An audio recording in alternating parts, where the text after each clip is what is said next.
on the dais. Sir, please come.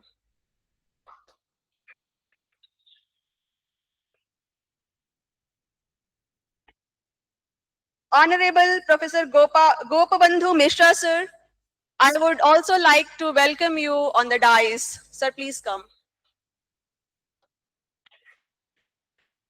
We have another resource person, Dr. Simi Simani. Ma'am, I would like to invite you on the dais.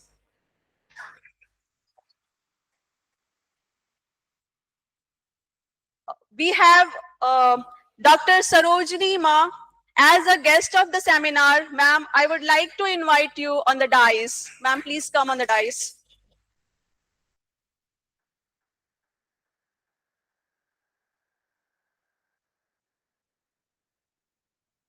Honorable Head of the Department, Professor Durgesh Chaudhary, sir, I would also like to invite you on the dais.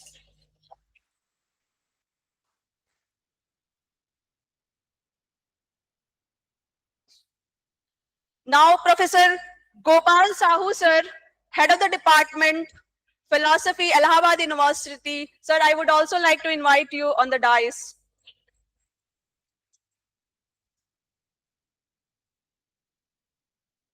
I welcome to Sai Vinayak Mishra on the podium for the recitation of Mangala Charan. Sai Vinayak.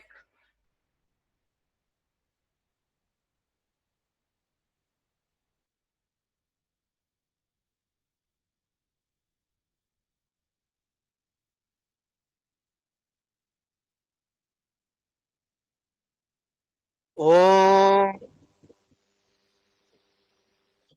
Shri गुरुभ्यो नमः।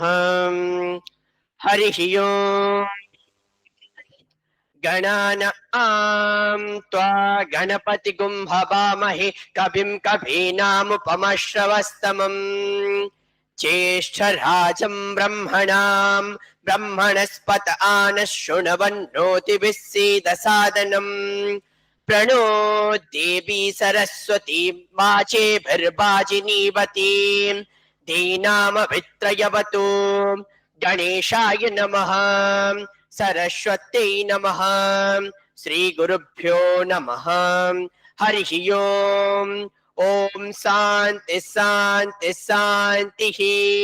निधनपतये नमः निधनपतान्तिकाय नमः ऊर्ध्वाय नमः ऊर्ध्वलिंगाय नमः हिरण्याय नमः हिरण्यलिंगाय नमः सुवर्णाय नमः सुवर्णलिंगाय नमः दिव्याय नमः दिव्यलिंगाय नमः भवाय नमः भवलिंगाय नमः शर्वाय नमः सर्वलिंगाय नमः शिवाय नमः शिवलिंगाय नमः ज्वलाय नमः ज्वललिंगाय नमः आत्माय नमः आत्मलिंगाय नमः परमाय नमः परमलिंगाय नमः एतत्सोमस्य सूर्यस्य सर्वलिंगस्थापयति पाणिमन्त्रं पवित्रं सद्योजातं प्रपद्यामि सद्योजाताय वै नमो नमः भवे भवे नातिर्भवे भवश्य मां भवोद्भवाय नमः वामदेवाय नमो ज्येष्ठाय नमः श्रेष्ठाय नमो रुद्राय नमः कालाय नमो कलविकरणाय नमो बलविकरणाय नमो बलाय नमः बलप्रपथनाय नमः सद्भूतदमनाय नमो मनोरमनाय नमः अघोरेभ्यो थघोरेभ्यो घोर घोरतरेभ्यः सर्वेभ्यो सर्वेभ्यो नमस्ते अस्तु रुद्ररूपेभ्यः तत्पुरुषाय विद्महे महादेवाय धीमहि तन्नो रुद्र प्रचोदयात्। ईशान सर्वविद्यानां मीश्वर सर्वभूतानां ब्रह्माधिपति ब्रह्मणोऽधिपति ब्रह्मा शिवो मे अस्तु सदा शिवोम्। ओम नमो हिरण्यबाहवे हिरण्यवर्णाय हिरण्यरूपाय हिरण्यपतये अंबिकापतये उमापतये पशुपतये नमो नमः। स्वस्ति प्रजाभ्यां परिपालयन्तां न्यायेन मार्गेण महिं महिषा गो ब्राह्मणेभ्यः सुखमस्तु नित्यं समस्तलोकाः सुखिनो भवन्तु लोकाः समस्ताः सुखिनो भवन्तु लोकाः समस्ताः सुखिनो भवन्तु ॐ शान्ति शान्ति शान्तिः Thank you, Sai. Now, I would like to invite all the resource persons, guests of the seminar, and head of the department for the lighting of the lamp.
Now, I welcome to Bageshwari and Sunita on the podium for the recitation of our university Kulgeet.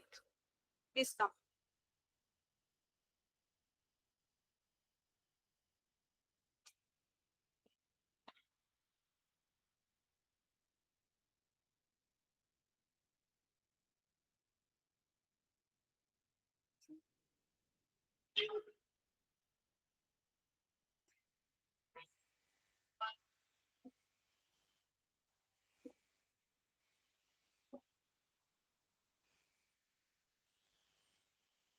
मधुर मनोहर अतीव सुंदर ये सर्व विद्या की राजधानी राजधानी मधुर मनोहर अतीव सुंदर ये सर्व विद्या की राजधानी राजधानी ये तीन से न्यारी काशी सुज्ञान बसे है गंगा के रम्य तट पर ये सर्व विद्या की राजधानी राजधानी नई नहीं है ये ईंट पत्थर है विश्वकर्मा का कार्य सुंदर रचे है वेदा के भव्य मंदिर ये सर्व सृष्टि राजधानी राजधानी यहाँ की है पवित्र शिक्षा की सत्य रक्षा बीके हरिश्चंद्र थे यहीं पर ये सत्य शिक्षा की राजधानी राजधानी वेद ईश्वर की सत्यवाणी बने जिन्हें पढ़ के ब्रह्म ज्ञानी थे व्यास जी ने रचे यहीं पर ये ब्रह्म विद्या की राजधानी राजधानी वो मुक्ति पद को दिलाने वाले सुधर्म वहीं भले भोले भूत शंकर ये राज ऋषियों की राजधानी राजधानी सुरम्य धाराएं वरुणासी नहाए दिल में कबीर तुलसी भला हो कविता का क्यों न आकर ये वाद विद्या की राजधानी राजधानी विविध कला अर्थ शास्त्र गायन गणित खनिज औषधि रसायन प्रतीचि प्राचीता मेल सुंदर ये विश्वविद्या की राजधानी राजधानी ये मानवीय जीवन देश भक्ति ये उनका सागर से ये उनके शक्ति ये मानवीय जीवन देश भक्ति ये उनका साहस ये उनके शक्ति प्रकट हुई है नवीन होकर ये कर्म वीरों की राजधानी राजधानी मधुर मनोहर अतीव सुंदर ये सर्व विद्या की राजधानी राजधानी मधुर मनोहर अतीव सुंदर ये सर्व विद्या की राजधानी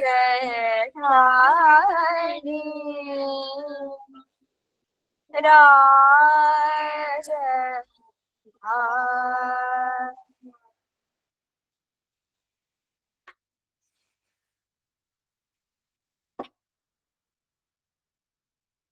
Thank you, Sunita and Bageshwari. I now request to Dr. Rajiv Lochan Behra, sir, coordinator of the seminar, to take the podium for the further proceedings. Please, sir, come.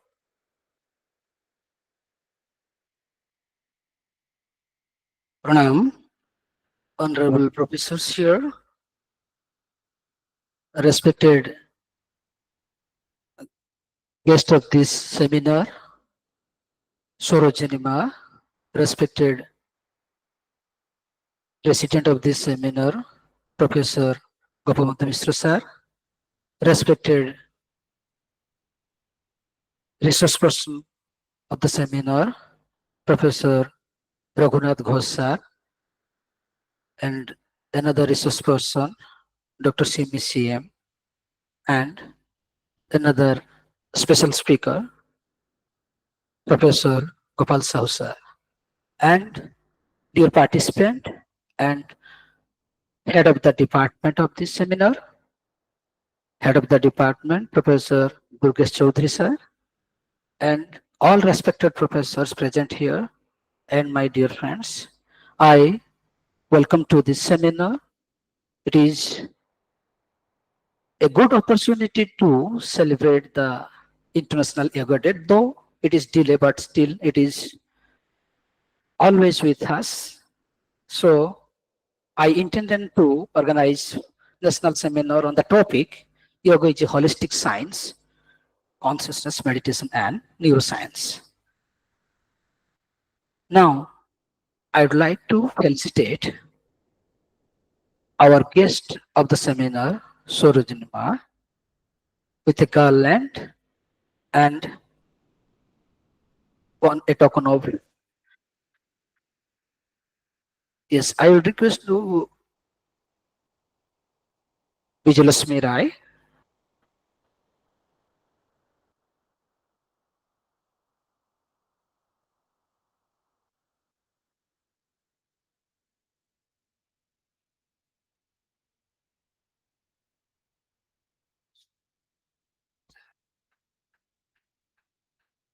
One should give the guy. Yes, yes. Jasna ma'am, Professor Jasna ma'am, I would like to invite you to felicitate ma'am Sorojinima with garland and another token of uh, gratitude.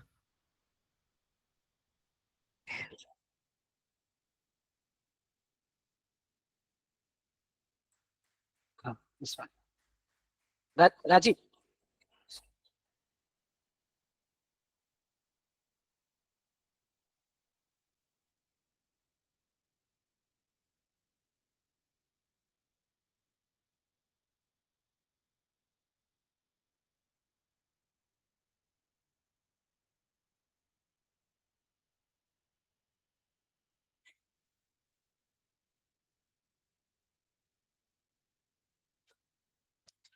With the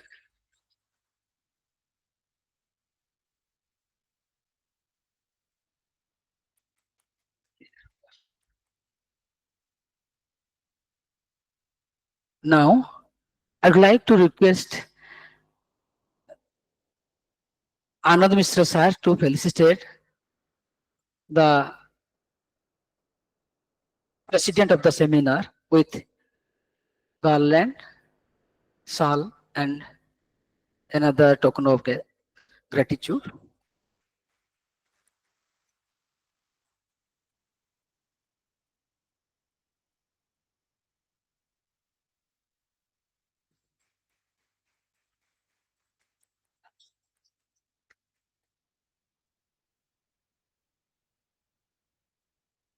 Now, I'd like to request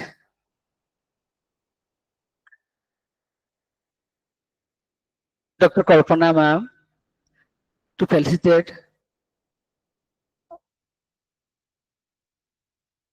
the resource person, Professor Raghunath Ghosh sir, with shawl, garland, and another token of gratitude.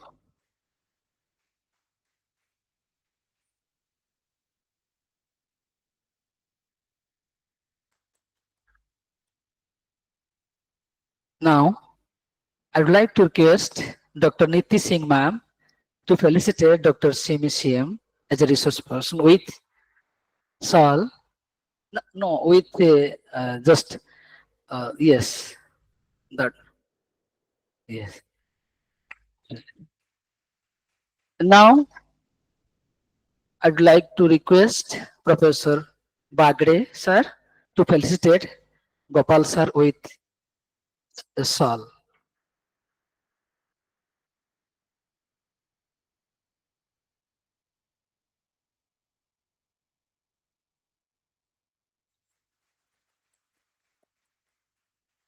Thank you. Thank you, one and all. We'll proceed.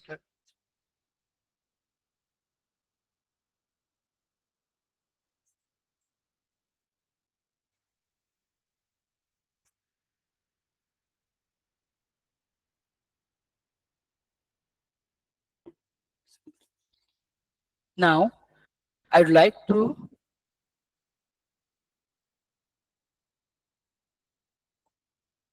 introduce the respected professors on the dais. Firstly, I'd like to introduce the president of the seminar, Professor Gopabandhu Mishra sir, who is the professor of the Department of Sanskrit, Banaras Hindu University, as well as he was the former Vice Chancellor of the Sri Somnath Sanskrit University, Bhairalal, Gujarat. As we all know that, he is so renowned Sanskrit scholar, not only confined to India, rather he is all over the world. He has written several books. He has awarded several prestigious prizes awarded from several institutions, not from India, but from many other countries. And now I would like to introduce the research person of this seminar, Professor Raghunath Ghosh sir, who is a professor emeritus of philosophy, University of North Bengal.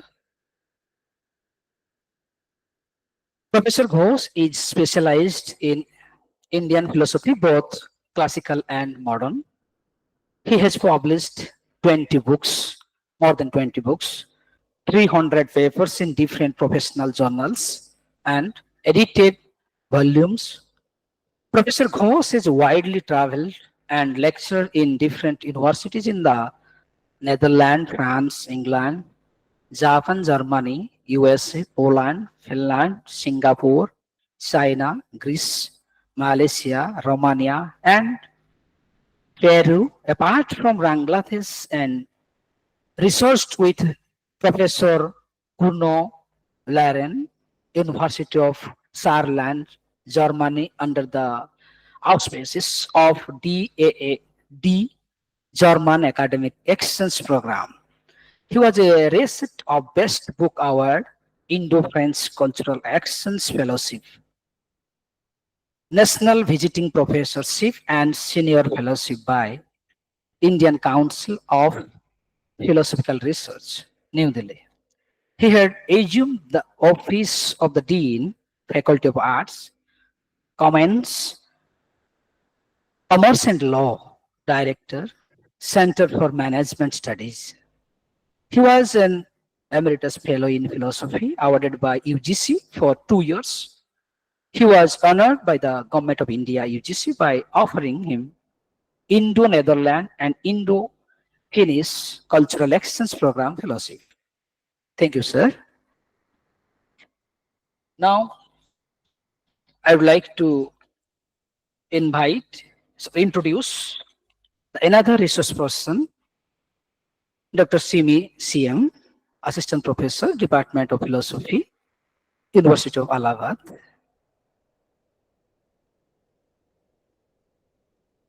Dr. Simi CM completed her all the important or prestigious degrees from Sri Shankaracharya University of Sanskrit, Kaladi, Kerala.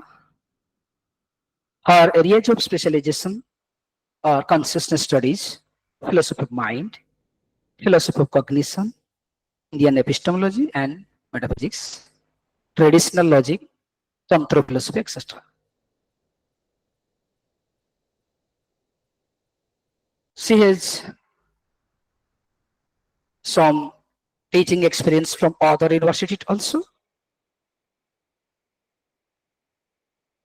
She has also some research experience.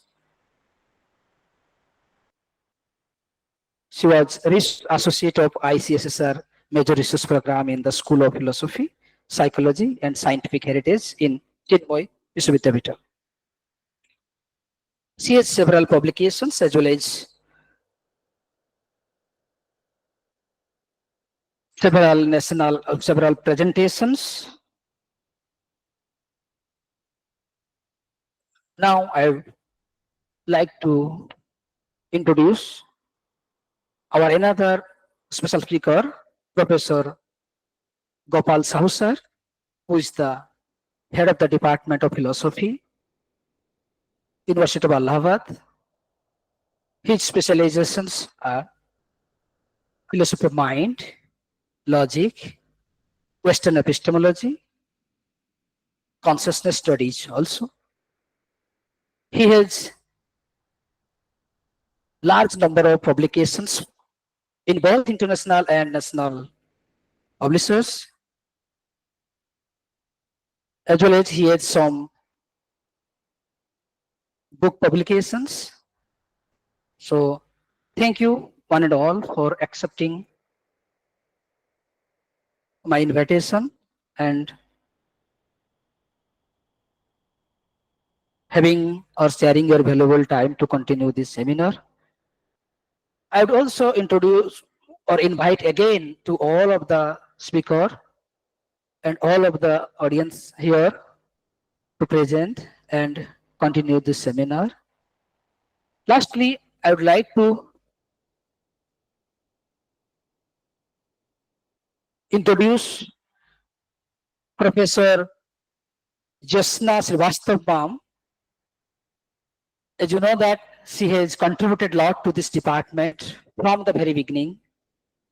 She has, you can say that such a good human being. So in this occasion, I would like to felicitate her with one cloth. So I can invite, I think, ma'am can do, na? Yes, Dr. Priyanka Mishra ma'am to felicitate ma'am with a cloth.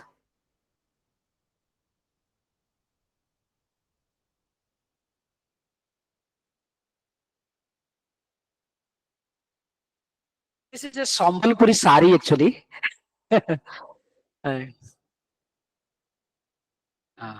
Photo बोले ना?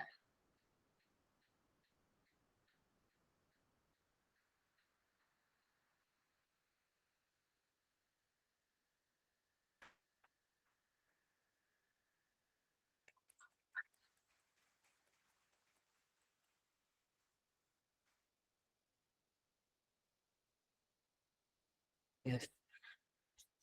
Now I would like to invite on this dais and podium Professor Durgesh Chaudhary sir as the head of this department to introduce the seminar.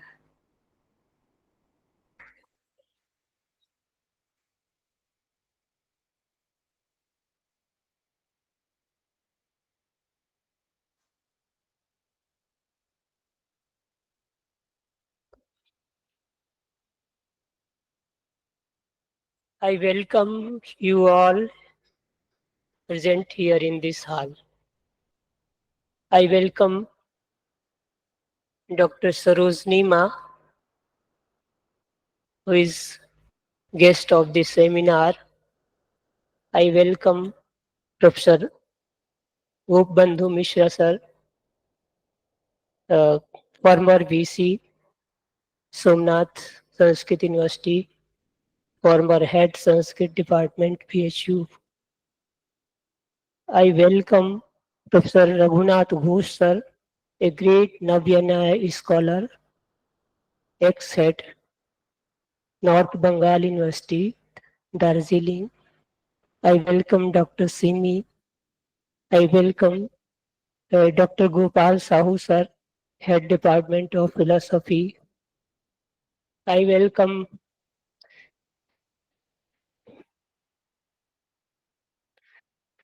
our all colleagues, Professor Anand Mishra sir, Professor R.K. Jha sir, Dr. Bagre, Professor, uh, my senior Professor S.P. Pandey sir, uh, my teacher Professor Kripa Shankar sir, all my colleagues, Niti Singh, Kalpana, Priyanka, all who are present here in this seminar hall, I welcome you again.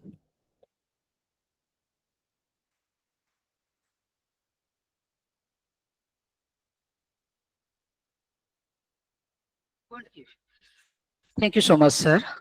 Now I would like to invite Sorojini Ma as a guest of this seminar. Really, we are feeling so lucky, Ma. Please you come on the dais and give us blessings.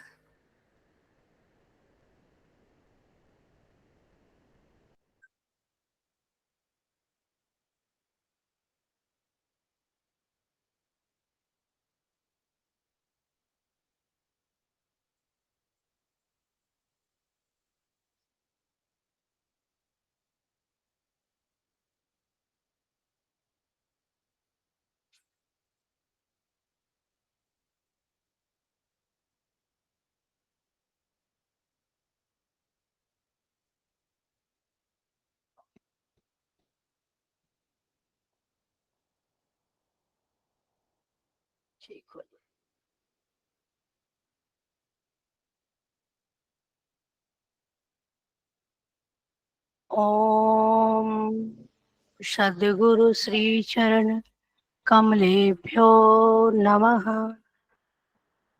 यतः सर्वाणि भूतानि प्रतिभान्ति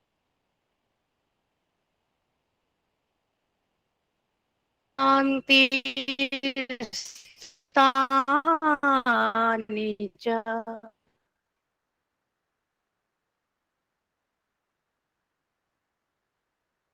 यत्रयो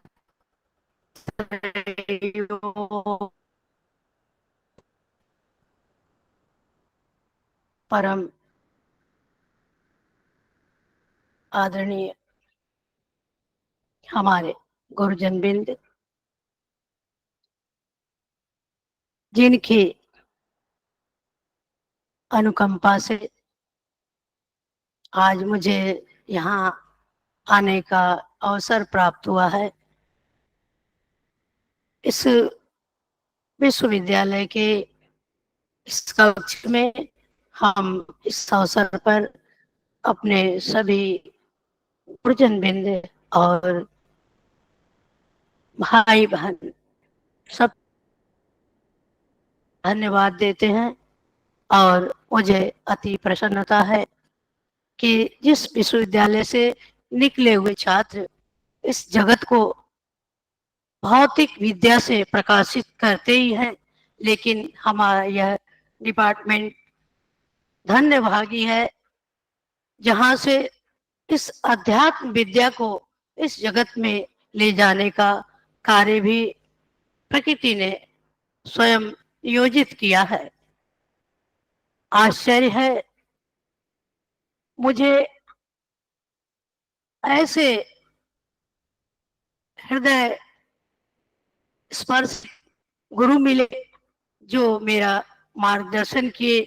उनके छांव में हमने आध्यात्मिक विद्या को भी प्राप्त किया और इस भौतिक विद्या को भी अच्छे प्रकार से हमने अध्ययन किया और हमारा यह डिपार्टमेंट अत्यधिक विकसित हो सके, इसका गौरव हो सके, इसकी पहचान विश्व में हो सके, इसी सद्भाव के साथ अपने वाणी को विराम देते हैं। और आप सभी को हम चाहेंगे कि हमारे जीवन से जो इस जगत के लिए कार्य हो रहा है, एक बार हम सबको अपने आश्रम पर आमंत्रित करते हैं। बोलिए सद्गुरुदेव भगवान की।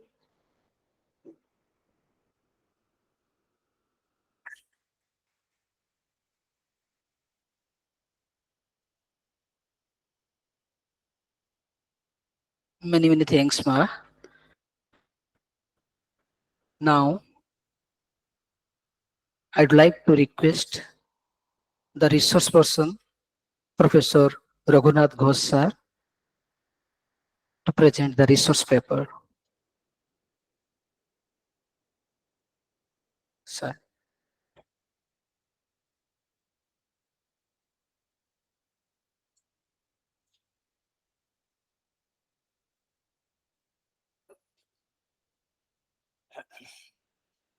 Thank you, Rajiv, for extending your kind invitation to this seminar. And also, I am grateful to my colleagues of this department for remembering me.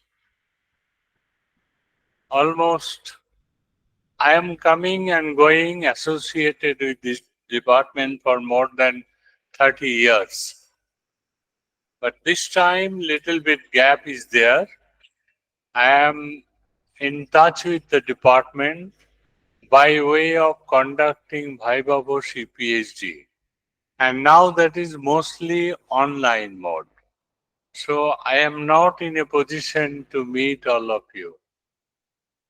So thank you that after a long time I have been able to meet all my colleagues, though most of the colleagues are retired, I have seen at the time.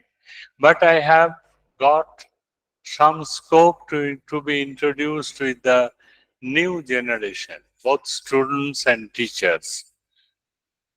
And I congratulate the department for arranging this seminar, Yoga as a Holistic Science, Consciousness, Meditation, and Neuroscience, and also remembering me in this context. So it would have been better had I can speak in Hindi. But if I speak in Hindi, you cannot understand most of the words. It will not be pure Hindi, but will be Bengalized Hindi. So बीच बीच में हम बोलेंगे, लेकिन not at a stage. English Hindi combination will be there, but you are free to allow to ask question in Hindi, in Sanskrit, in English, also in Bengali.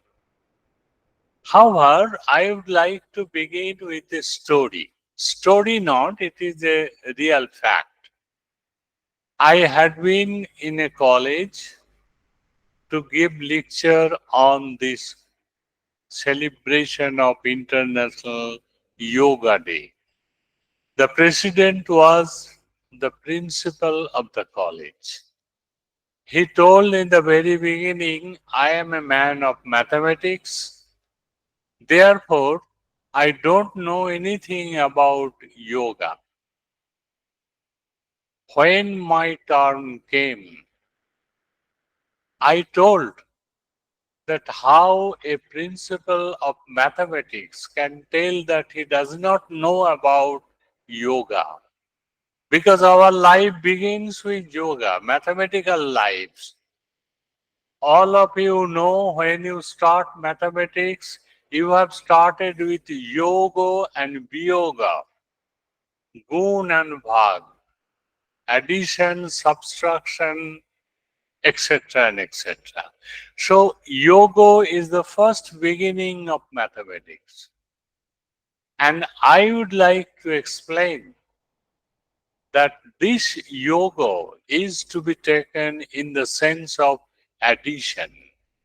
Addition means when two numbers are added, then this is more powerful in quantity. So some in our body, some power is already given by nature.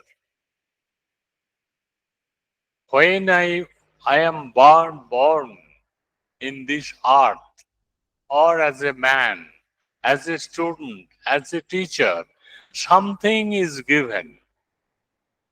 And what will be our function?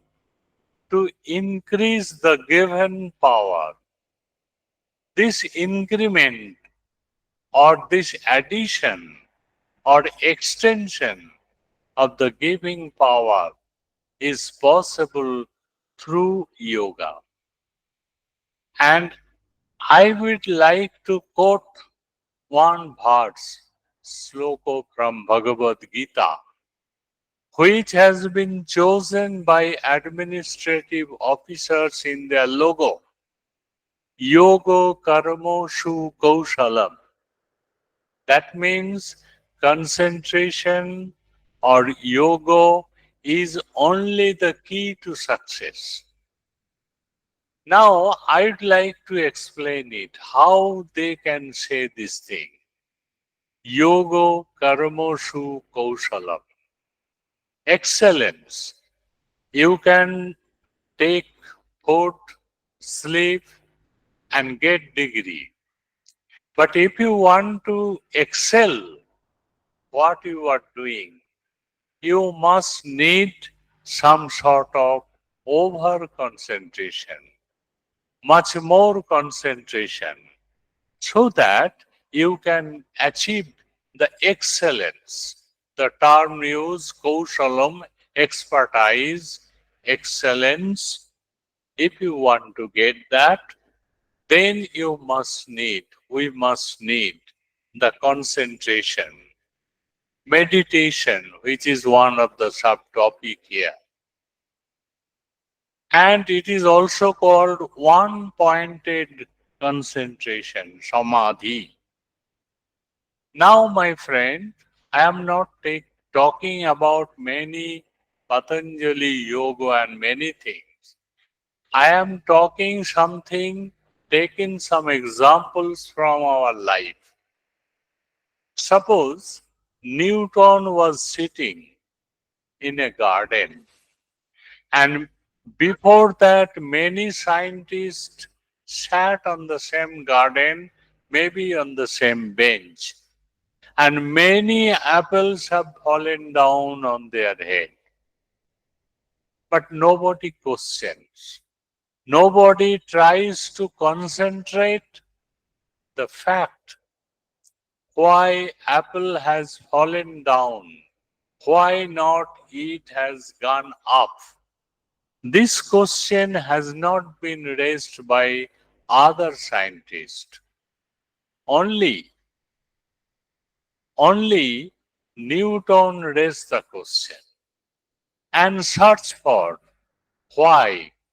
This why involved you to some concentration. It is called one-pointed concentration, to search why a particular fruit is not going up, why it is falling down. And after long concentration, he has discovered the law of gravitation, as you know. Again, you know that some of the engineers have seen that the kettle, upper part of the kettle, is moving up and down with some water, warm water, hot water, through gas generated in hot water. So hot water gathered some power, and through that power, the upper portion of the kettle is moving. So it has generated power. And if it generates power, then how the power comes into being? This is the engineer's question. And through long concentration, he has discovered that bashpo, which is called gas, has got some power, energy. And if you utilize this gas, you can utilize this thing. You can get many things like a rail engine and other things. In this way, a rail engine was discovered.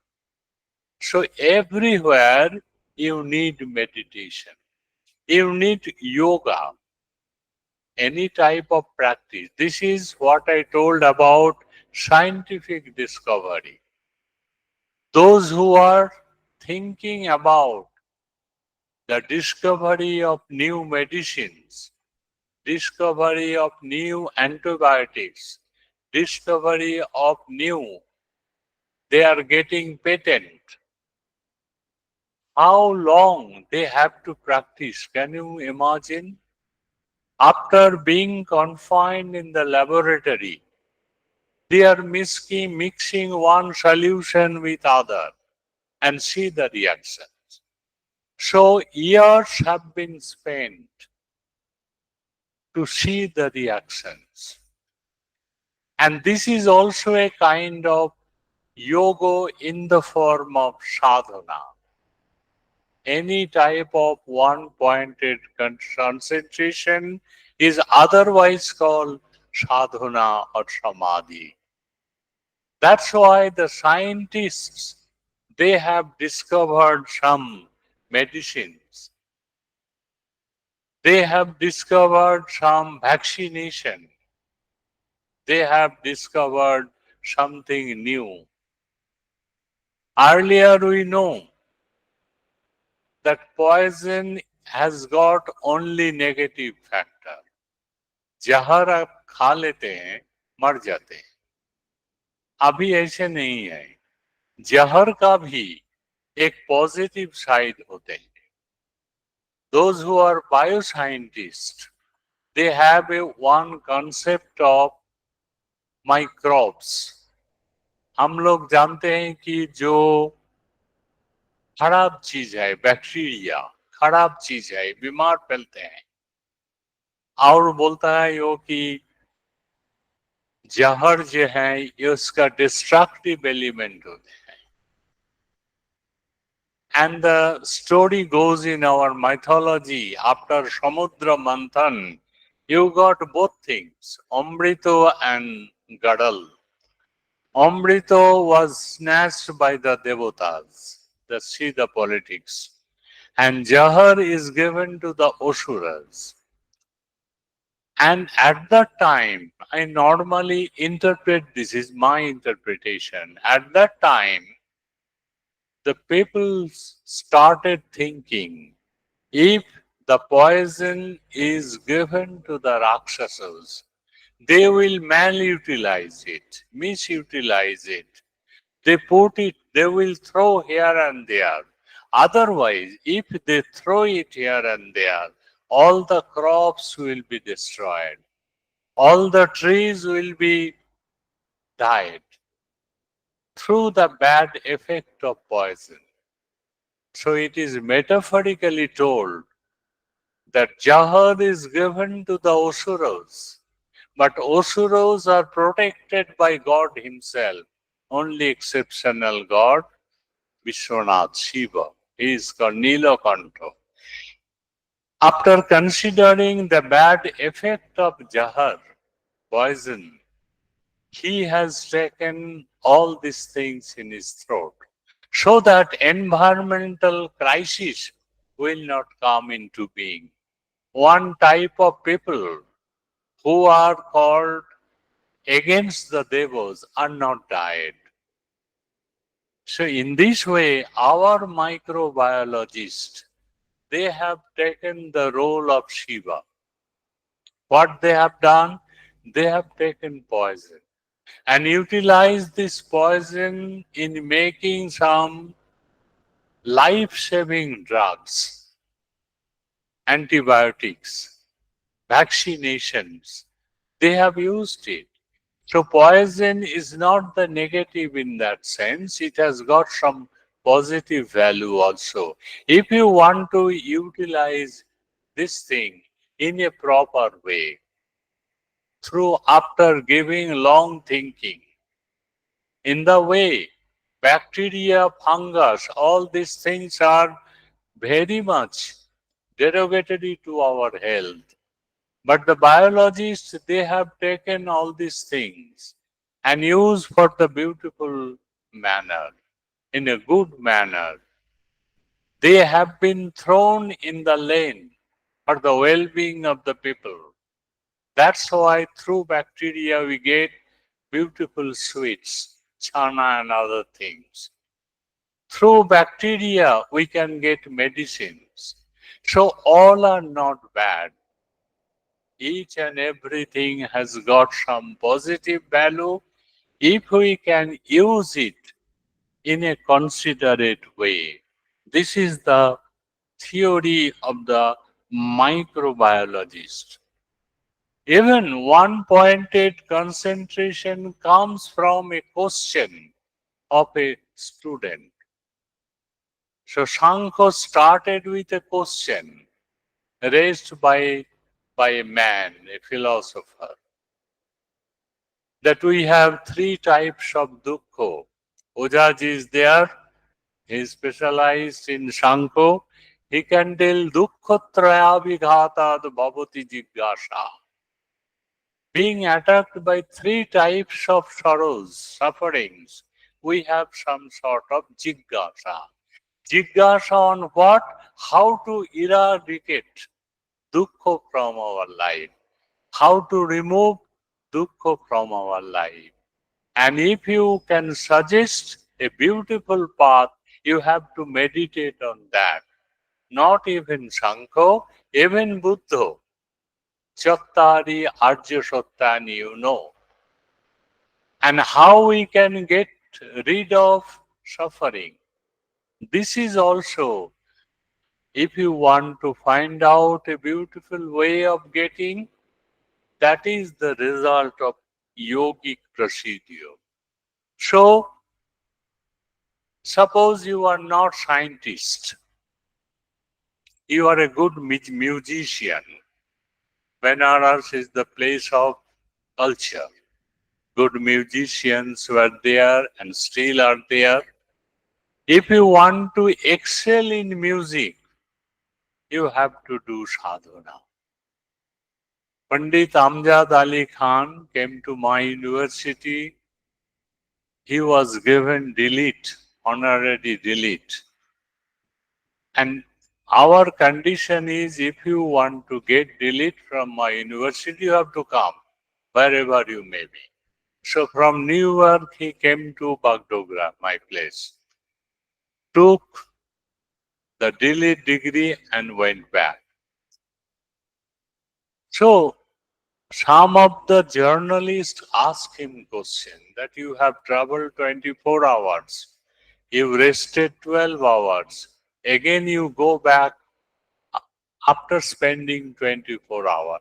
When did you get time for your sadhana, yoga? He told, I don't need separate time for yoga. While traveling, I am concentrating on raga. While living, I am concentrating on raga. While talking with you, in my subconscious mind, there is a raga. So how to beautify a music, how to make a new musical melodic form, all the time is spent for that. So it is another type of yoga, which is the root cause of excellence in music. If you want to be a sportsman, you need this thing 24 hours. So, yoga karmashu kaushalam. You show me there is a karma and you have been excelled in that, but there is no mehanat in the true sense of the term. Where is though no sadhana? So sadhana, yoga, is like this. And sometimes it happens so miraculously that people cannot understand this person can write this type of poetry. He is blunt. There must be the grace of Saraswati. This is a metaphor. Anandavardhan in his Dhanalaka told that sometimes Pratibha That is another form of yogic result, comes out automatically, which you cannot believe that it is the result of your sadhana. So it is miraculous. Miraculous means it may be the blessings of Saraswati. So it has been stated in Dhannaloko, Saraswati sadhu tad arthavastu nishsandamana mahataং kavinam aloko samannam avipmanakti parishparantang pratibha vishesham. So it is the exploration of inside genius. How it is explored? Due to your sadhana. Maybe the duration is less. And you know the story of Valmiki. Before he was Ratnakar, his function was to kill people, all these things. He has no soft corner in his heart. One day he saw the Karlev couple who are enjoying themselves, and a fowler bat has killed one of them. After seeing this pathetic situation, his heart becomes matured, or you can say he shared the feeling impersonally. In my life, I had some tragedy just 1 month back. I have lost my wife. I had some feeling. I had some pathos, but that pathos is personal one. But here Valmiki, when transforming to Ratnakara, Valmiki transforming to Ratnakar to Valmiki, he had a feeling of impersonality. And that's why spontaneously, if your feeling is impersonal, noir-bhoktik, then it gives you some power.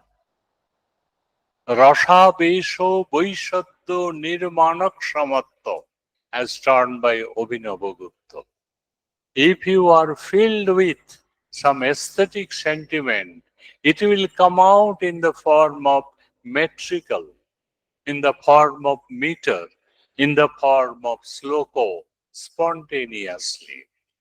This is not Saraswati Kripa, but it is the manifestation of ilmin power through your concentrative power.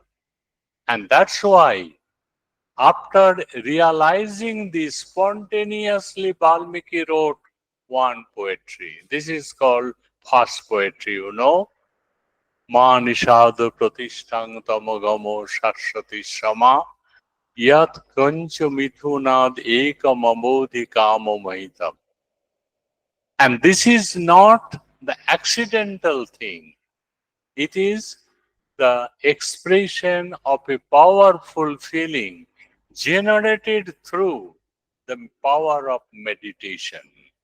And that is why Shokha Sambhutatvat, शोक से आ गया श्लोक, इसीलिए इनको श्लोक कहा जाता है. क्रंच द्वंद्व वियोगत्थो शोको श्लोकत्वमागतो. So slokotto, shok has been transformed into a shoko because due to this meditative power. Again, in the case of music also, you need some meditative power. Now medicine, dance, they are not only the way of entertainment. They have got some therapeutic value.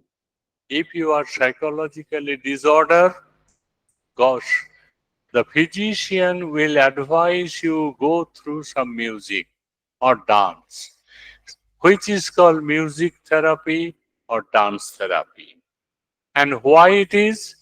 Because in music, or in drama, or in dance, everywhere there is Tanmayi Bhavano Yogyata.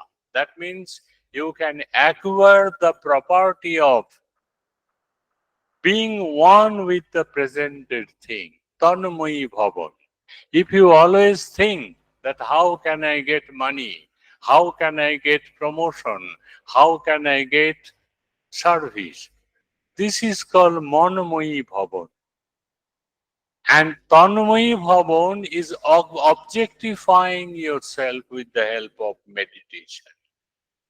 So not even music, not even dance, even in literary creativity, there should be the one-pointed concentration, which is called Tanmayi Bhavan, to become one which is presented here. How it is possible? Again we come to Shankho. Abhinavagupta told that among the three gunas, Sattva guna overpowers. So due to the overpowering of Sattva guna, our mind becomes shanto, tranquilized. And through this, we can get the aesthetic pleasure, which is called Rasa theory in our Indian system. So Rasa theory, suppose in the film you are seeing that someone has lost, they are separated, tragedy is there. But tragedy is there. But why you are weeping for that? तुम रोते क्यों? एक दूजे के लिए मर गया दोनों के लिए. तो तुम्हारा क्या है? This is not true in your life, but you feel it. Why? Because you have got tanmayata in that sense. So this is called pratibha in other sense.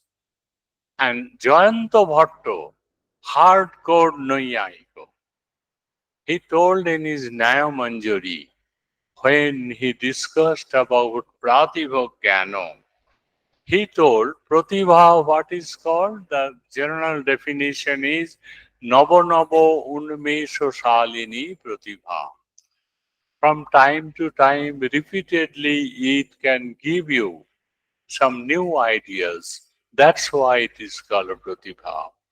And this Pratibha is also lower type and higher type. What is the lower type of Pratibha? Suppose my mother told me that tomorrow my elder brother will come. Mamo bhrata agamishyati. And ultimately the next day you saw that your elder brother has already arrived. Then you ask the question, mother, how do you know? No, that I cannot know. My mind is telling. My mind force is telling. This is called a kind of pratibha. Again it is told, and he is telling, Jayanta Bhatto is telling, that each and every sense organ that we are having has got something excess, otishayata. And it is proved by, evidenced by Upanishad also. In Kena Upanishad there is a mantra, Shautrasya Shautrang Manusha Manuyat Vachaho Vachang Sau Pranasya Prano Chakshusha Chakshu Ratimuccha Dhira Pretasman Lokad Amrita Bhavanti. The first three lines, there is a repetition, nonsensical statement. You might think, Shotra Shotrang, कान का कान क्या है, चक्षु से चक्षु, आंख का आंख क्या है, मनुष्य मनोजत, मन का मन क्या है, ये तो पुनरुक्ति दोष है. But in Tika it is told, not it is punarukti. It gives you another way, the gross eye and the subtle eye. behind your gross eye, chakshu, which is seen, there is some subtlety, there is some extra power. If you can arouse them, then you can see much more what is given. Our eye has limitations. But if you can arouse your inner eye, you can have the sensation of present, past, and future. Trikalodarshi you can be. The only this eye, nothing else.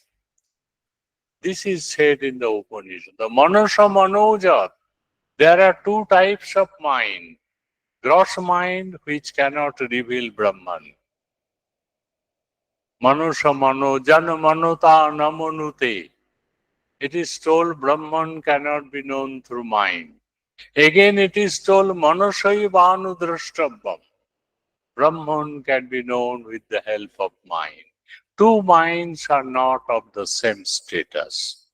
So there is extra factor which is hidden in the mind. Even the whole human being, which is called Oti Shayota by Jayanta Bhatto. And he says that in case of vulture,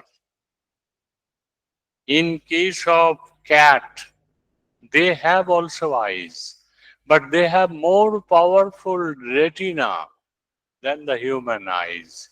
So vulture can see staying the long distance in the earth. Cat also see in the night. So all these things gives you some glimpses about the extra power which we are having. This is called, this is can be aroused through meditation. And Rabindranath, I am discussing, telling many things from the contemporary theory. He told the human being are just like a bird, Bijo, twice born. Human bird is called twice born because it takes birth in the form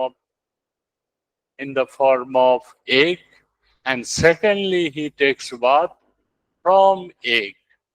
The first one is cellular, is confined within the cell, it has no liberty. But when he comes out from the cell, dim, anda, he can fly to the unbound sky, unlimited liberation. And that is why the bird is called Dicho, twice born. Human being is also twice born. One confined within the sense organs, another going through the sense organ beyond that, so that you can see what is far away from you. Bhuta Bhavishya Vartaman. We can have this type of vision is possible through practice. If you go to the jeweler with some fake gold, my lady friend can tell us what is called the fake gold, roll gold, or city gold, to a jeweler, genuine jeweler. From long distance, he can say, this is not the real jeweler. It is a fake. Again, the maker of an arrow, if you say that you make an arrow, he make it sharpened. After looking at the outside thing, and lastly, I can say the magnifying glass.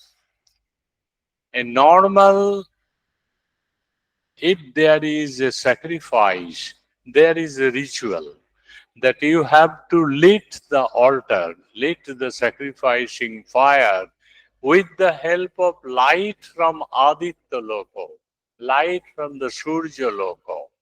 So you put some magnifying glass toward sun, the ray comes to a piece of paper and there is a fire. And with this fire, you can lit the sacrificial woods.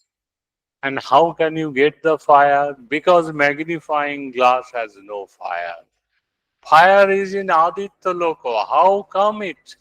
How does it come to this place? It is told it has come through the concentration which is having in the magnifying glass. That's why the powerful power of Aditya Loko becomes much more and gives rise to real fire. So in this way, if we keep our body, keep our sense organ intact and restrict ourselves through meditation, we can, the restrictions give you some sort of adding power, addition of power. So power is everywhere. In the trees there is power. Therefore, when there is a friction between two branches of the tree, it is called dabanal, a kind of fire arising from the tree. If there is, when you get tidal power through water, it is called barobanal. That is a kind of power coming from the natural resources. Even the garbages can give you power. So everywhere there is power. And you can get in search of that power if you have the meditative value, if you can have the power. So the power is concentrated by the frogs at the time of certain season. They does not take anything. Nasnanti durdara. Shite phonino pavonasana. At the time of winter, the snake only take air, nothing that. Purmasyo sagoptaro. A tortoise can hide himself. This is saving of energy, which is being utilized after certain time. So this is the power which is within us. We have many moral teachings in Indian philosophy. Until and unless we have the yogic power, we cannot implement the moral teaching. That is why in Bhagavad Gita it is told, Samattang Yoga Uchyate. The equanimity, harmonious attitude is also a kind of yoga. You look towards all as your own self. So when it is told Taktena Bhunjita, that you enjoy through renunciation, Tageno Bhogo, this is not a good thing. Good obviously, but not simple things.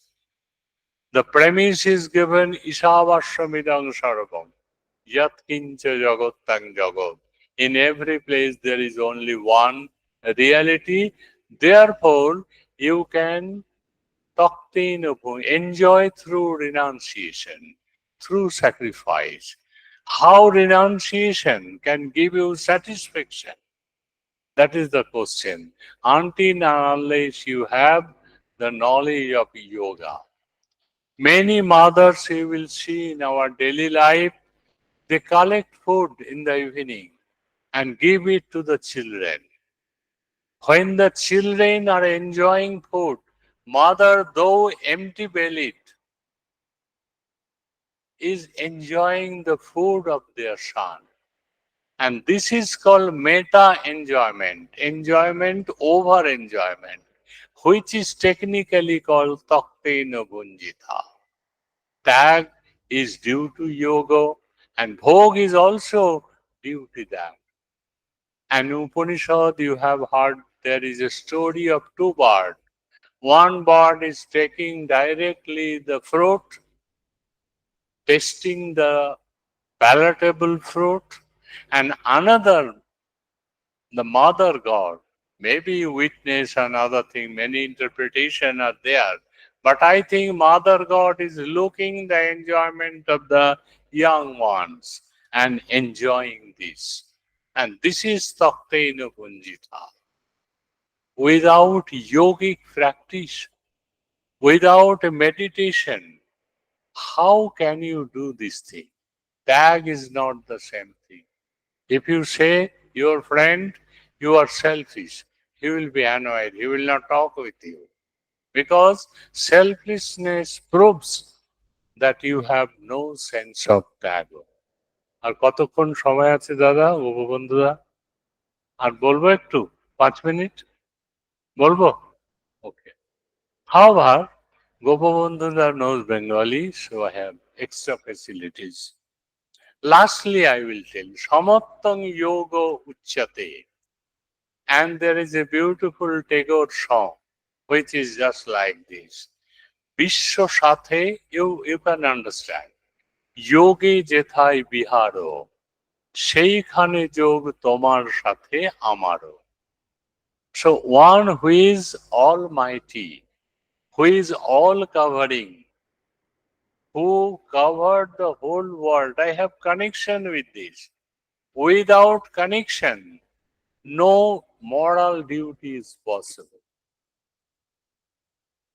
Suppose if I don't have feelings from my family, for my family, then I will send them to the Vidyashram. There the moral teachings, Matrideva Bhava will fail. Pitrideva Bhava will fail. Acharya Devo Bhava will fail. Otithi Devo Bhava will fail. Because there is no connection with them. I am alienated from my family. Rabindranath told that in our literature we know Shabdartho Sahito Kabbam. There is Shabdo and Artho both. And togetherness is called Sahitotto. If they remain together, then it is called Sahitya. But one thing to be added, Tagore told, Sri Aurobindo told, that not only Shabdo and Artho give you Samatto, or nature has to be accommodated there. Nature means there are two natures, zoological world, বন জঙ্গল, and also botanical world, বন জঙ্গল, and geological world, পশু পক্ষী. Until and unless you accommodate nature as your own, then there is no togetherness. There is no sahitya. There is no samatya. So you will kill tree, you will kill the animals, whatever its bad effects may be. Therefore, we are facing disastrous effect in our life. Therefore, it is told, Samattang Yoga Uchyate. All Vedantic principles are concentrated with the yogic practice. Even Sri Aurobindo told lastly that in our body, there are so many stages of mind. Our body is connected with 3 cells. Monomoy kosh, in between there is Ritochit, creative faculty of Satchidananda. One point is there. Surrounding which there is a monomoy kosh. And after that there is Pranomoy kosh. And outside there is Annamoy kosh. So your naturally given body is like this. So the Ritochit, which is Satchidananda, which is in your middle of the body, cannot function because it is covered by 3 layers. Through yogic practice, you can bring Ritochit first, which will enlighten your mind, enlighten your prana, vital organ, and enlighten your body. and the natural body will be transformed into a Bhagavati body, divine body. And that time he will reach to the level of supermind. And this supermind is equivalent to Satchidananda. So, with these few words, I am very much thankful to all of you. You have given your attention to me, and also I am grateful to Chairman Sir for allowing me much time. Thank you very much.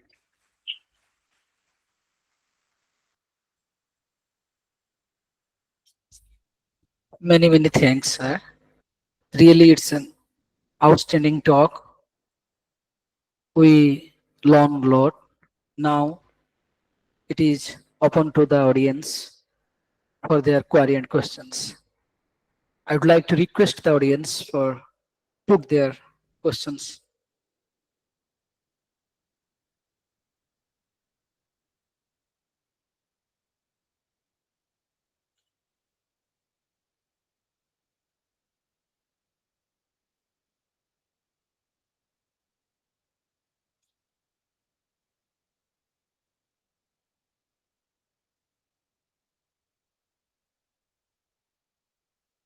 Thank you, sir, for this insightful presentation. While you were presenting your paper, uh, not many questions came into my mind, but some thoughts arose in my mind, which I would just like to clarify. So, you raised a point about the Upanishads, where you mentioned about the two birds, where one is the one which is engaging in the flow of life, and the other is the one which is observing that flow of life. Uh, so, in practical daily living, uh, is it possible for us as human beings to apply that principle in our life, that where our thoughts are constantly active in our life? So can there be an application of that where we are going through our daily living, uh, our minds are active, but there is a certain consciousness, there is a certain connection with that being which is not identified with whatever the actions which are happening through the body. So this was a small reflection. Thank you, sir.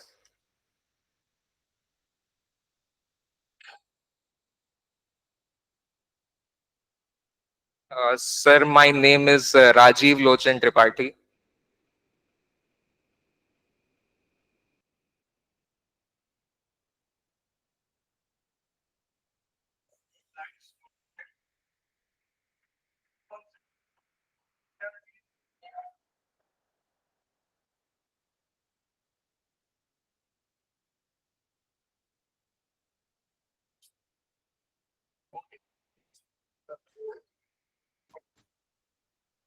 So, thank you for your nice observation.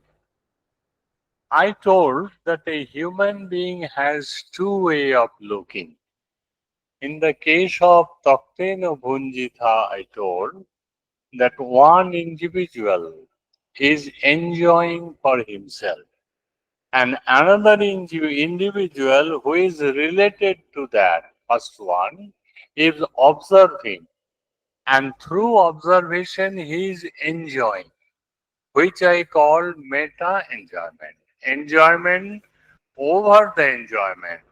In this way, we try to mention that enjoyment is also a kind of hope. So त्याग, if I sacrifice, अगर हम त्याग कर दिया तो त्याग बेकार नहीं होता. It gives me satisfaction in return. Though our mind and other things are not in order, yet from the daily examples, I have given the mother's example. Here you will get tag and enjoy. Even in the aesthetic, there is a tag. You have gone to see a film Devdas. You have purchased ticket in the Inox, maybe 500 rupees. You had entered into the field.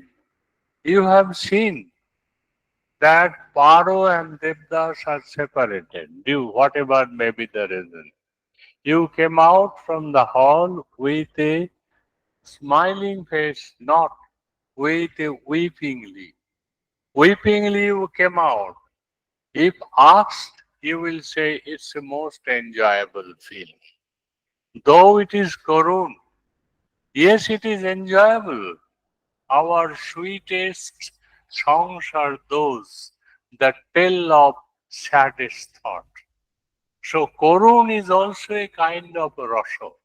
Vibhatso is also a kind of Rasho.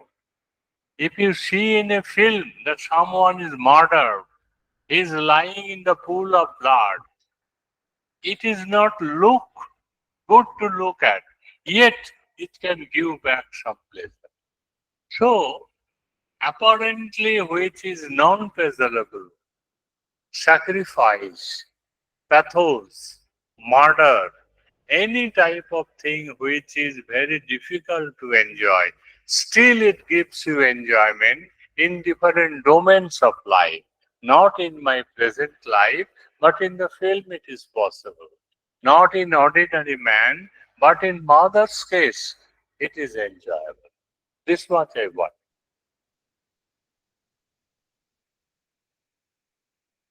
Thank you so much, sir. Anybody else?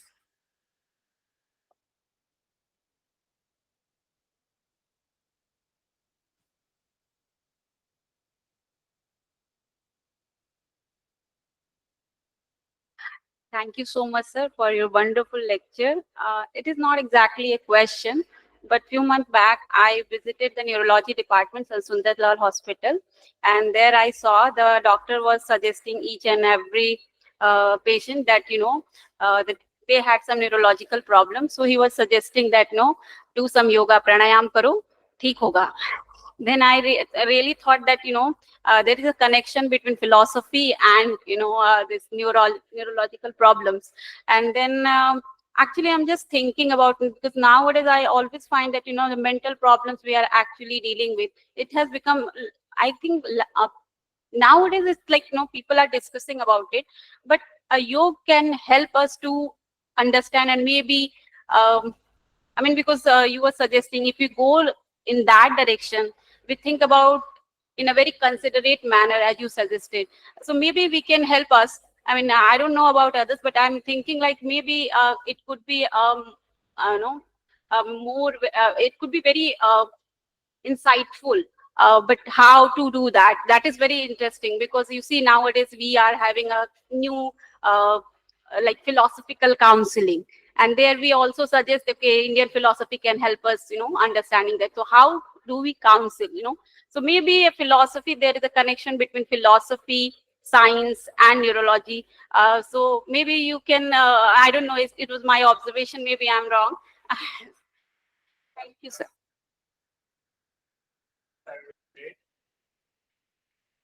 Thank you, madam, for your. Suppose someone has got some neurological problem, and doctor told him to take some yogic training. It is quite natural. Nowadays, I have a friend who is a neurologist, doctor. Whenever some people goes there, our student, some problems, so he gives some medicines. And drug addiction, all these problems are there. So he gives some medicine. It is called tranquilized medicine. He will get tranquilization of mind for the time being. Most of the time he will sleep. After certain time, maybe 1 year, 2 years, that medicine will not work. Then the potency is increased. Even after that, the neurological problem is not going because medicine is not working. Doctor will tell if the medicine has been resistant, so you go for naturopathy. This naturopathy is nothing but yogic practice. If you do morning walk, that will create, at least remove the disease from you. So it has got practical value. If you can take yoga, you will be free from certain diseases. That is true. But what I told not only in the case of disease, but in our life also will be standing uphill, not go upwards. If you do not practice yoga in the wider sense also. So I agree with you. Please. Okay. Thank you so much, sir, and thank you all the audience. Yeah, this is the last question. Thank you sir. Sir, starting में आप mathematics से का जो incident था उसको relate करके बताए, तो बेसिकली हम ये समझ सकते हैं कि योग इज एडिशन।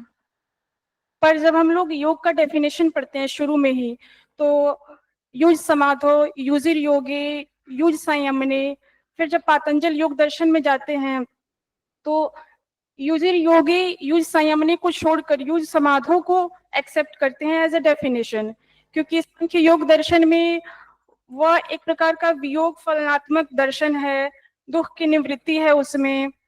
और थियोरेटिकली भी देखा जाए तो प्रकृति और पुरुष के भेद का ज्ञान होता है उसमें, जो आगे चल के समाधि तक प्रोसीड करता है। तो क्या यह योग इज एडिशन, इस कॉन्सेप्ट को लेकर हम पातंजल योग दर्शन के समाधि तक को कंटिन्यू कर सकते हैं? कैसे कर सकते हैं?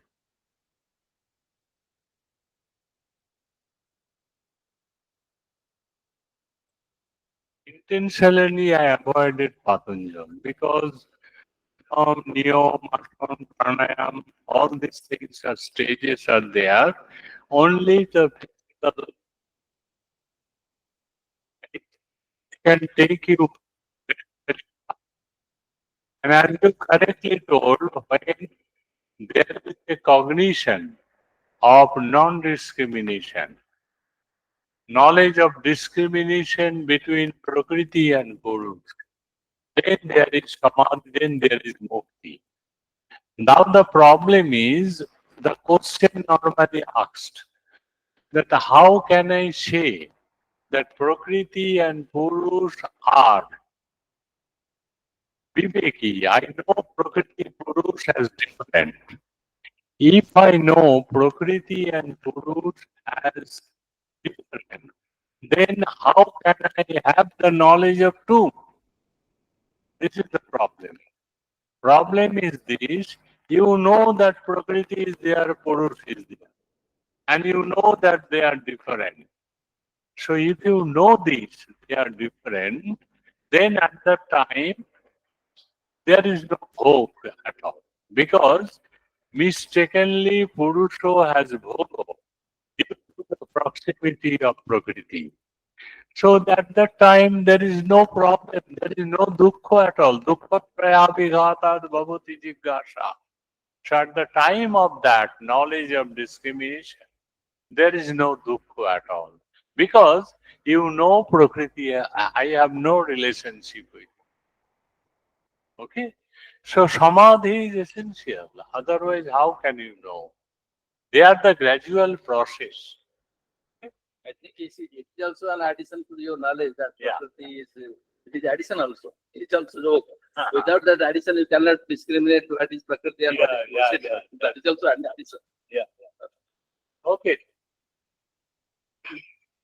Now, I would like to request Professor Kripasankar sir, if you could add some point.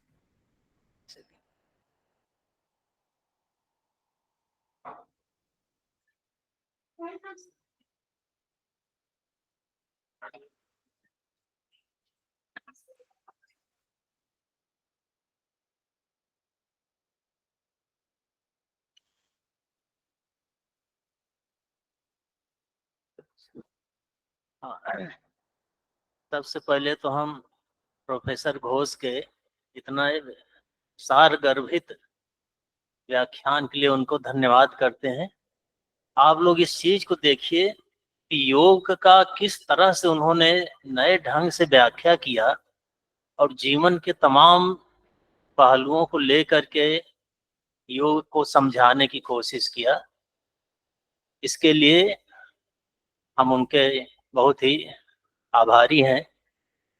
और जहाँ तक योग की बात है, हमारे विद्यार्थी लोग जो योग की बात उठा रहे हैं कि किस प्रकार से मैथमेटिक्स में जैसे आपने एडिशन कहा कि 2+2 होता है, आप लोग इस चीज का ध्यान रखें। जब वो कहते हैं 2+2 4 होता है, तो इनका सिर्फ एक कहने के यही है कि जब मेडिटेशन के द्वारा हमारी पावर को बढ़ती है, वो पावर बढ़ गई तो इस तरह का योग पतंजलि की योग दर्शन में जब ये कहता है योगा समाधव, ये महर्षि पतंजलि ने जो योग सूत्र लिखा उसमें निरोधा मेन है, और जगह छोड़ दे योग की तमाम डिफिनीशन दी गई है, लेकिन योगस चित्त वृत्ति निरोधा, इस पर अगर आप ध्यान दीजिए तो योग का जो लक्ष्य है वो ये है कि चित्त वृत्तियों का निरोध ही योग है। क्योंकि योग का जो परम लक्ष्य है वो है स्वरूप पुरुष का अपने स्वरूप में प्रतिष्ठित होना। इसलिए अगला ही सूत्र है तदा दृष्टो स्वरूपे अवस्थानम। तो डॉक्टर साहब वहां पर जो कह रहे हैं कि योग व्यास योगा समाधो, तो योग और समाधि दोनों एक ही है, अलग नहीं है। और समाधि का मतलब ये नहीं है कि उसके तमाम स्टेजेज हैं जो उन्होंने धारणा ध्यान समाधि 1 पॉइंट कंसंट्रेशन बताया, और सबसे एक अच्छे से उदाहरण से 1 मिनट में बता रहे हैं। इनका डॉक्टर साहब का जो कहना था वो दूसरा था, हम आप दूसरे तरह से हम लोग सोच रहे हैं। और ये है कि लक्ष्य क्या है योग का। योग का लक्ष्य है कैवल्य की प्राप्ति।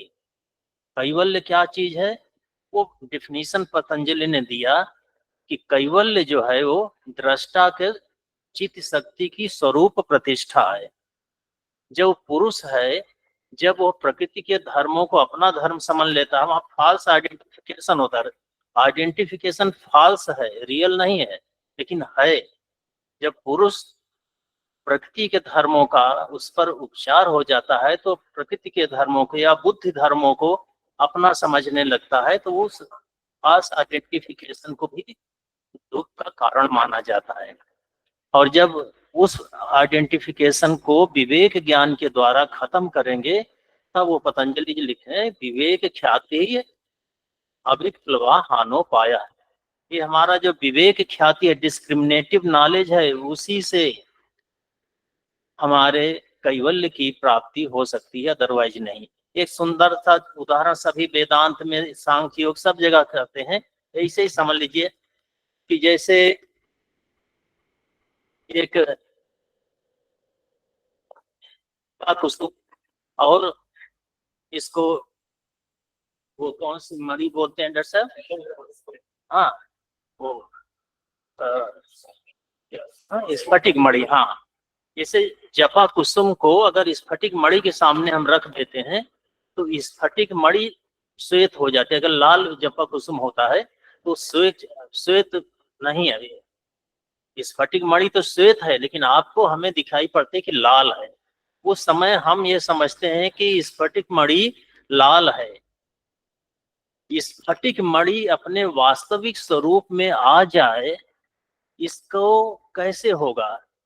ये तब तक नहीं हो सकता जब तक आप जपा कुसुम को वहां से हटा नहीं देते। इसीलिए महर्षि पतंजलि ने लिखा कि वृत्ति सारूप मित्रत्र, हमारा दृष्टा स्वरूप पुरुष जो हमेशा शुद्ध स्वरूप का है, किंतु जब चित्त के सानिध्य में आता है तो चित्त वृत्तियों का उस पर उपचार होता है, रिफ्लेक्शन होता है। और ये पुरुष अपने वास्तविक स्वरूप में तब तक नहीं आ पाएगा जब तक ये चित्त वृत्तियों को वहां से आप हटा न दें। इसलिए सारा योग का यही लक्ष्य है कि चित्त वृत्तियों को कैसे हटाया जाए। चित्त वृत्तियों का निरोध जिस क्षण हो जाएगा, चित्त वृत्तियां तिरोहित हो जाएंगी, अपने कारण में लीन हो जाएंगे तो केवल शुद्ध स्वरूप पुरुष रहेगा। पुरुष जिसको दृष्टा कहते हैं, उस कहते हैं पतंजलि क्या है कि जो दृष्टा है वो दृश्य रूप है। दृष्टा दृश्य रूप प्रत्ययानुपश्य शुद्धोपि, वो एकदम शुद्ध होते हुए भी बुद्धि प्रत्ययों का अनुसरण करने वाला हो जाता है, इसीलिए वो दृष्टा है। और जब आप वो ये कैसे संभव हो पाएगा, इसीलिए पूरा योग दर्शन जो है ये दिखाता है कि कैसे विवेक ख्याति की प्राप्ति हो। पूरा आप योग दर्शन पढ़िए शुरू से लेकर अंत तक, इसी चीज पर पूरा फोकस किया गया है, एम्फेसाइज किया गया है कि जैसे सम्यक दर्शन से कैवल्य की प्राप्ति होती है, वही सम्यक दर्शन ही विवेक ख्याति है। बिना विवेक ख्याति के ये पुरुष अपने वास्तविक स्वरूप में नहीं प्राप्त होगा, कैवल्य की प्राप्ति नहीं होगी। और जैसे सभी भारतीय दर्शन, वैसे योग भी कैवल्य ही परम पुरुषार्थ है। जैसे बार बार सांख्य को कोट कर रहे थे, दुख त्रयाभिघातात् जिज्ञासा। तो जिज्ञासा हो रही, लेकिन शांत कब होगी? तो सम्यक दर्शनार्थ। जब तक सम्यक दर्शन नहीं होगा, विवेक ख्याति नहीं होगी, तो पुरुष का वास्तविक स्वरूप भाषित नहीं होगा। पूरे योग दर्शन का यही लक्ष्य है कि किस प्रकार से पुरुष अपने स्वरूप में प्रतिष्ठित हो जाए। स्वरूप प्रतिष्ठा व चित्त शक्ति कैवल्य पाद है। योग दर्शन पढ़िए आप लोग, तो 4 पाद हैं। अंतिम पाद है कैवल्य पाद का अंतिम श्लोक है, वहां बहुत सूत्र है, अंतिम सूत्र है, वहां बहुत सुंदर कैवल्य की परिभाषा दी गई है, उसको आप देखिए। पुरुषार्थ शून्यानाम गुणानाम प्रतिप्रसव कैवल्यम स्वरूप प्रतिष्ठा व चित्त शक्ति, यही अंतिम लक्ष्य है। चित्त शक्ति को कॉन्शसनेस रूप, वो जो पुरुष है, आत्मा है, उसे कहते हैं अपने स्वरूप में प्रतिष्ठित हो जाए। और स्वरूप प्रतिष्ठा के लिए वही है, डिस्क्रिमिनेशन चाहिए। योग तो उस तरह से दर्शन में जो क्रिया के जिसमें मेडिटेशन करते हैं, लोग नहीं जानते, तो उनको उन्होंने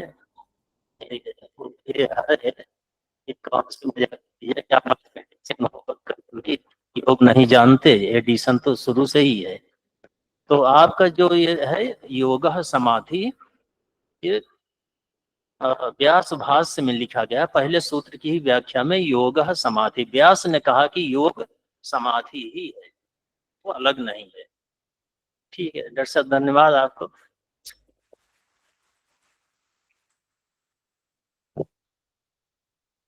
Many thanks, sir. Really, we delighted and benefited. So now I would request to Dr. Simi CM to present her paper.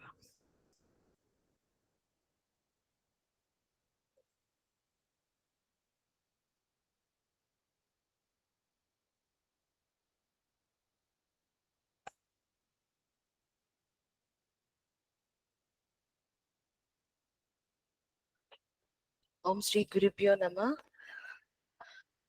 Good afternoon, everyone. Most respected chairperson and all the senior professors on the dais, and all my senior professors and my dear friends. Thank you, Dr. Rajiv Lochan Behra, for giving me this chance to present my paper. And the paper title which I given here is the Conceiving Consciousness in Different Models, the Indian Scenario. And due to the time constraint, I'll just cut short my paper with some other kind of limitations. It's okay. So the trajectory of my paper would be like this. I will have to give a small introduction about what is consciousness so far, and the Indian philosophical systems, and what are the concepts which we can see in the consciousness perspective in the different schools of Indian philosophy. And just coming to the I just want to focus on this since the program is also concerned with the yoga, so Sankhya Yoga perspective of consciousness. Before that, I just want to explain what is the different models of consciousness. This is also the major understanding of my paper. So as an introduction, I'll just go through this one. In our daily observation and experience of the nature, we can see the inorganic matter does not think or feel. But in organic kingdom, the plants and animals may be able to feel and react in a restricted way. Then some higher animals seems how the possession of the faculty of volition but appear to be lacking self-awareness. But human beings are entirely different. The first and foremost thing is that he is aware of his experience. He is conscious of his being conscious. Some philosophers believe that there is mind as well as soul, while some others are believed that there is no mind, soul, or self. Even though many of the fundamental questions which they are raised about man, mind, soul, and consciousness have remained unanswered till today. One cannot doubt and deny one's own existence and the existence of one's thought. Anything else may or may not be exist, but even the doubter himself, or at least exists and is conscious of his own experience. So that arrive a fact that is undeniable that consciousness does exist. Consciousness has different levels. The lower level of consciousness, recognition of stimuli, internal or external. There may be a reflexive type of response to meet the situation, which is created by the stimulus without involving any thinking. All this may happen without being particularly aware of the stimulus. Response has taken place without the involvement of consciousness, but a deep analysis of the situation will show that unless the subject was aware of the stimulus in some way or the other, he could not have reacted to it. All routine, the mechanical actions which do not demand any thoughtful effort fall under this category. Other levels of consciousness is when one is aware of the stimulus to which he is responding. Here, consciousness may be called reflective consciousness. In this level, consciousness shows the duality of subject and object.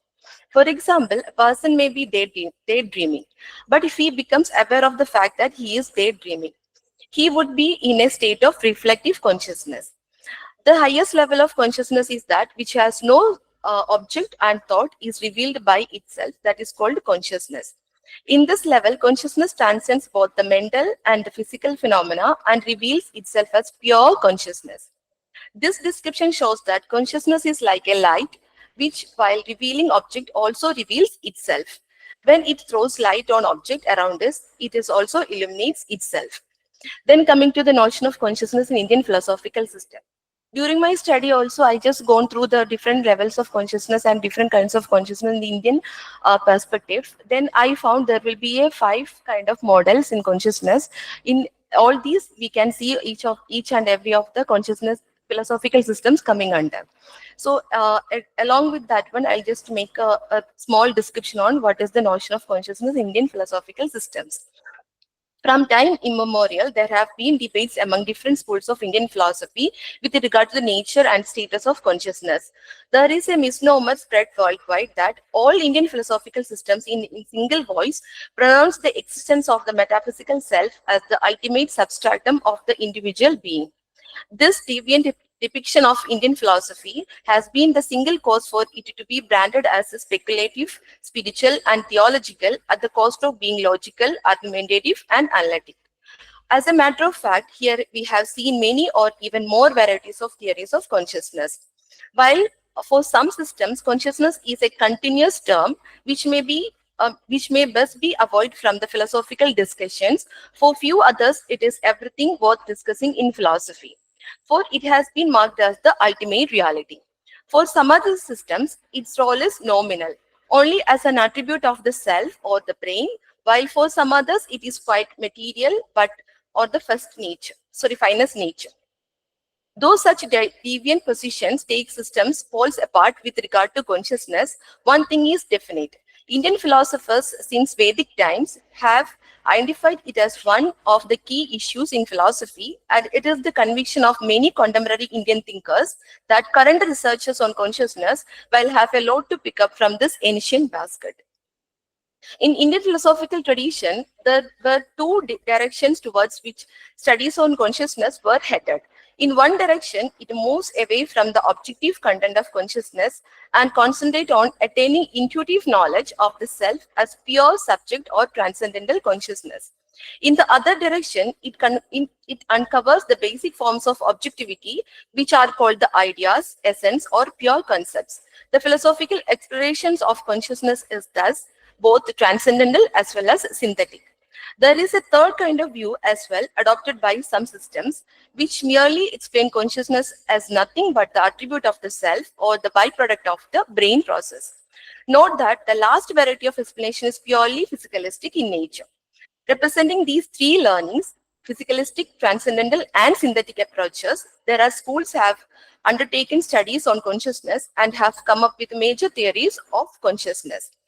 So, for understanding the nature of consciousness in the classical, in the Western Indian systems, there are 5 models of consciousness, which are epiphenomenalist, functionalist, non-reductivist, transcendental, and synthetic model of consciousness.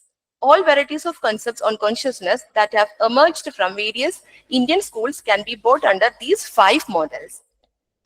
Multiple formats were employed by ancient Indian thinkers to conceive consciousness, those varying from the extreme idealist claim of Shankara that consciousness is the only reality, and to extreme materialist claim of Charvaka philosophy that consciousness is only the byproduct of matter.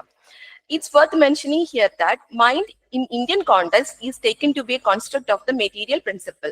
It is often identified as an internal organ or psychological apparatus, is never brought to be the platform where consciousness has been discussed.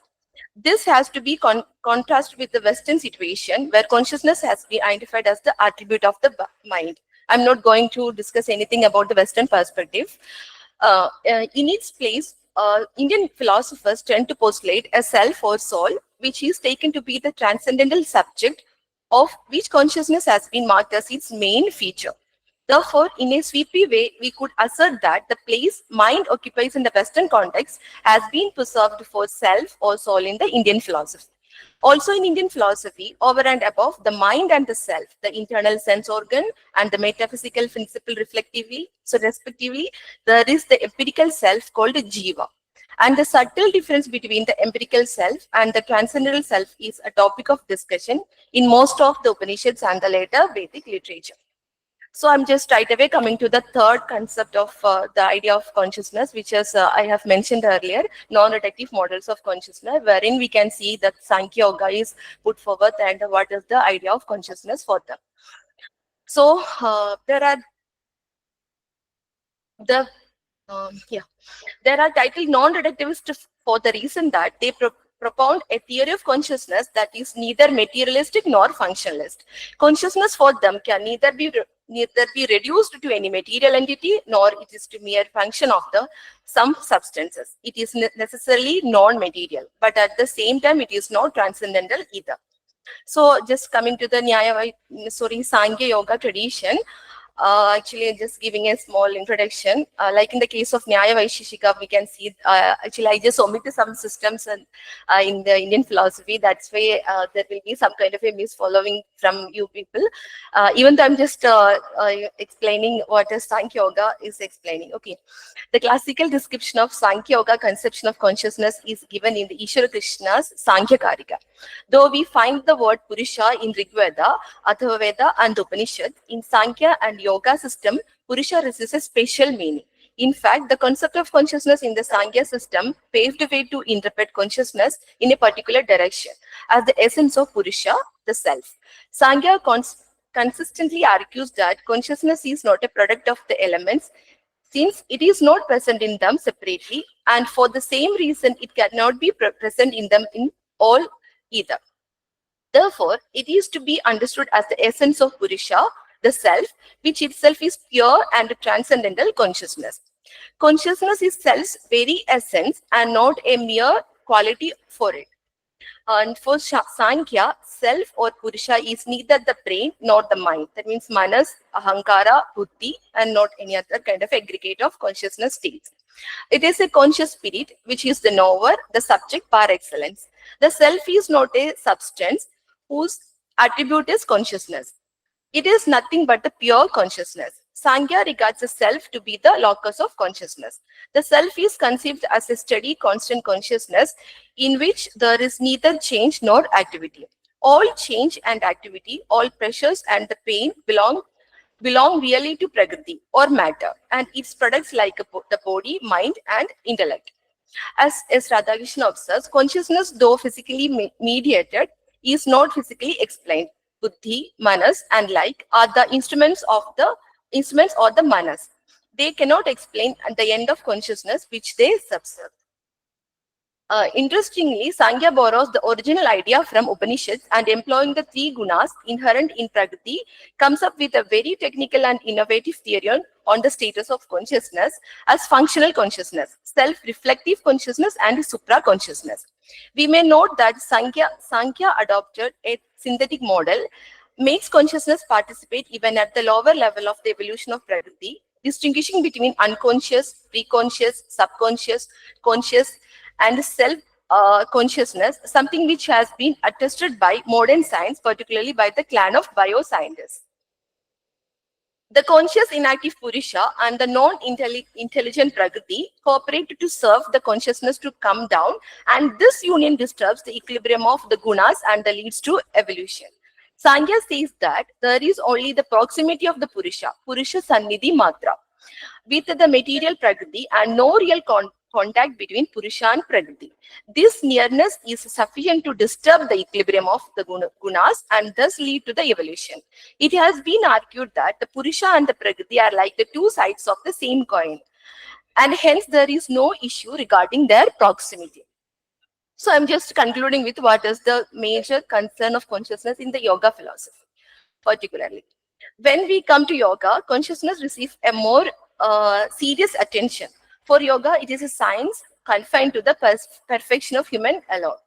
Generally, it is believed that yoga is a system that successfully synthesized the non-Vedic as well as Vedic traditions and provided a praxis-oriented theory on the real nature of the self and its attainment. It is popular that yoga and Sankhya shared the primary metaphysical assumptions from the very beginning. Yoga shares with Advaitic and Buddhist thinkers the notion that humans are situated in an existential matrix of the suffering, and that of the human endeavors is to overcome and change it. Along with its twin school Sankhya philosophy, yoga sketches the psychological system that is both the theory of human bondage and a practical method to overcome and bondage. In yoga, as in Upanishadic thought and Buddhism, we find a basic distinction between two fundamental forms of consciousness, transcendental and transactional. This is the final state of my paper because I just want to explain that what are the transactional and transcendental level of consciousness. Then only we can see that yoga philosophy is explaining the non-reductive aspect of consciousness, same as the case within the Western perspective. Yeah, transactional consciousness is empirical consciousness, as in the Kamaloka in Buddhism and the Vyavaharika realm in Advaita. Yoga proposes that there is a single source for both kinds of consciousness, namely the Purusha. Purusha, like the Brahman in Advaita, is consciousness as such. It is self-manifesting and self-luminous. It has no content and is apprehended intuitively. It is, in principle, irreducible to any form or manifestation of matter. In the fundamental difference between the conception of consciousness between Advaita and Yoga school is that in the former, Brahman is one, whereas in the latter, the Purushas are multiple. Further, in Advaita, Brahman is the eternal, unchanging soul reality without any duality, whereas in Yoga, Prakriti, the fundamental basis of all material forms, is just as real as Purusha. This recognition in yoga of the duality of the reality in Purusha and Prakriti provides a smooth transition from the metaphysical to the psychological conception of consciousness. Yes, I'm just finishing, ma'am. The awareness we have the world through sensory mediation is not a pure reflection of consciousness as such. Rather, it is contaminated by the sensory image, very often imperfect and blemished, illuminated by the reflections of consciousness in the mind, which is self-muddled because of a variety of factors. To sum up, transcendental consciousness is direct and unmediated, whereas ordinary awareness is mediated by the mind and is therefore indirect and cognitive. So yoga aims at regaining the transcendental consciousness, and this involves cultivated transcendence of nature, sense-mediated and mind-generated awareness. Thank you.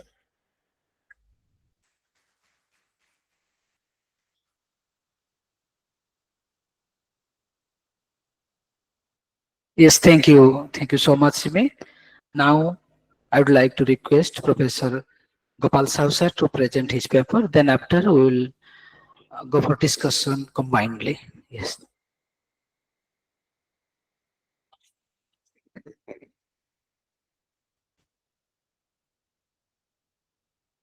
Thank you, Dr. Rajiv Lochan Behra. A very good afternoon to everyone present here. Respected Head of the Department, Professor Durgesh Chaudhary Shah, all the four resource persons of today's seminar, Professor Raghunath Ghosh, Professor Gopabandhu Mishra, Dr. Simi, and Sarojini ma'am. The convener of today's celebration, today's seminar, Dr. Rajiv Lochan Behra, all the esteemed faculty member of the department, all the research scholar and the students. I would like to say something at the outset that actually I was not a part of this seminar. I joined very, very late and in a very unusual manner.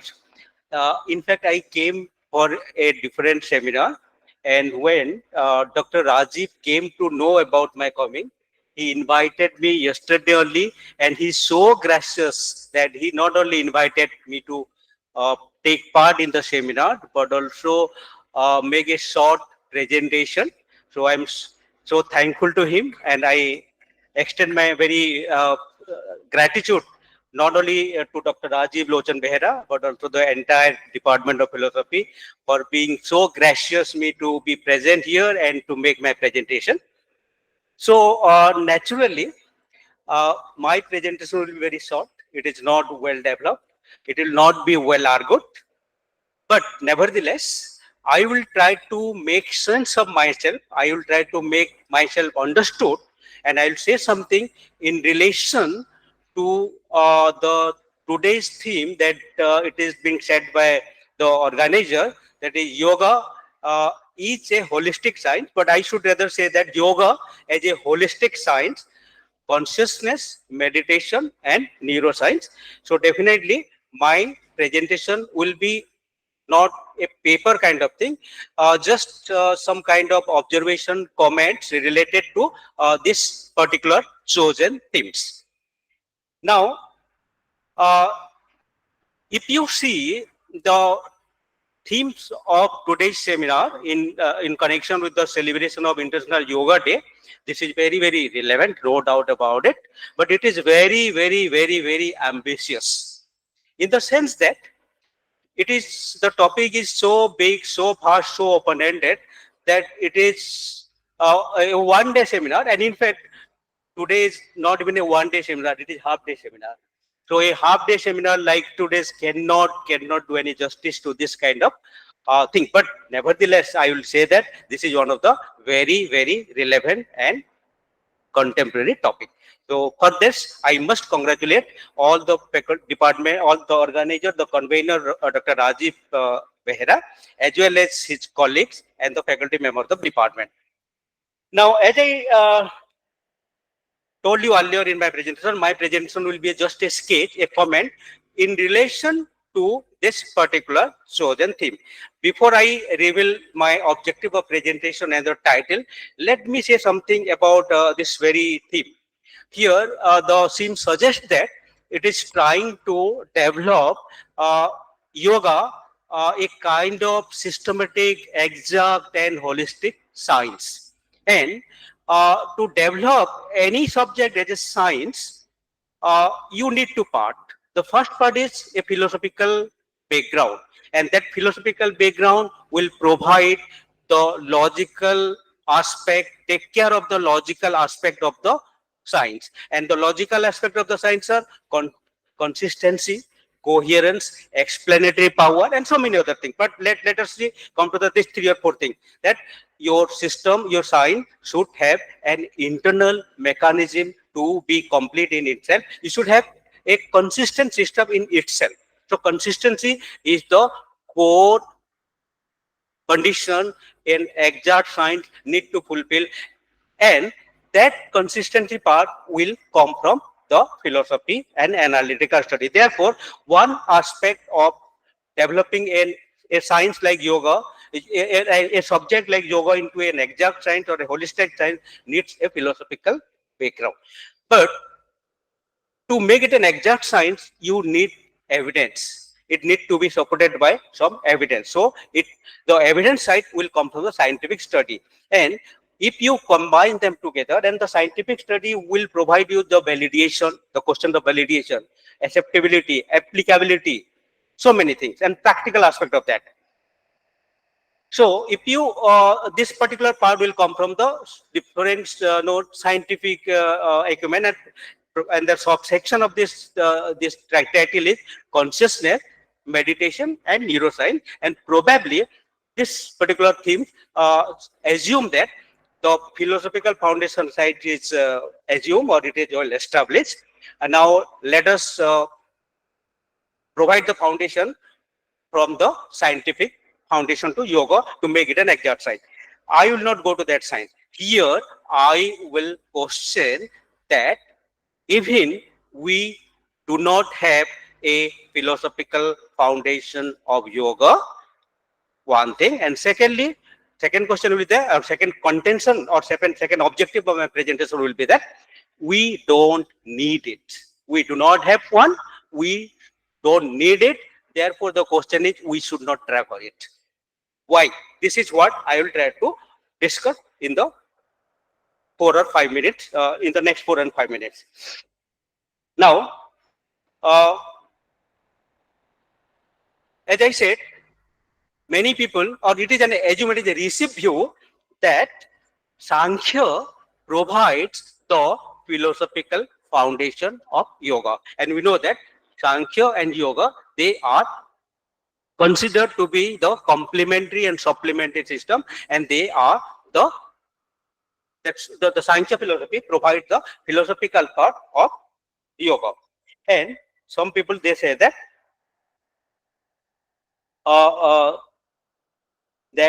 yoga is merely applied Sankhya. This is what is the received view of yoga. And say that whatever consistency, coherence, logicality yoga needs, whatever philosophical foundation yoga requires, Sankhya has already provided for it. Now, I will argue that this is not logically defensible on two grounds. First, Sankhya does not provide any philosophical foundation to yoga. And secondly, yoga does not require any philosophical foundation. So these two theses or contention that I want to make in my presentation. First, that the first thing that Sankhya provides the philosophical foundation. Why it does not provide, that I will say.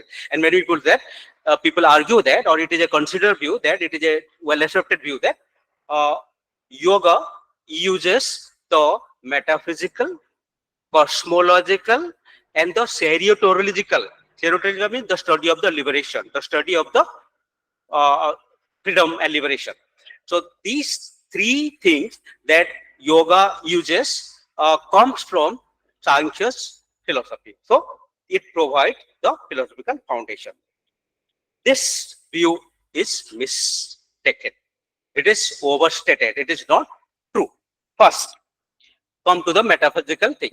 If you closely look these two systems, that is yoga and Sankhya, their metaphysics is very, very, very different, even polar different. Sankhya admits it is dualistic. Metaphysics is dualism, Purusha and Prakriti. There are only two reality. But if you come to yoga, it admits another reality, the God. So it is not a dualism.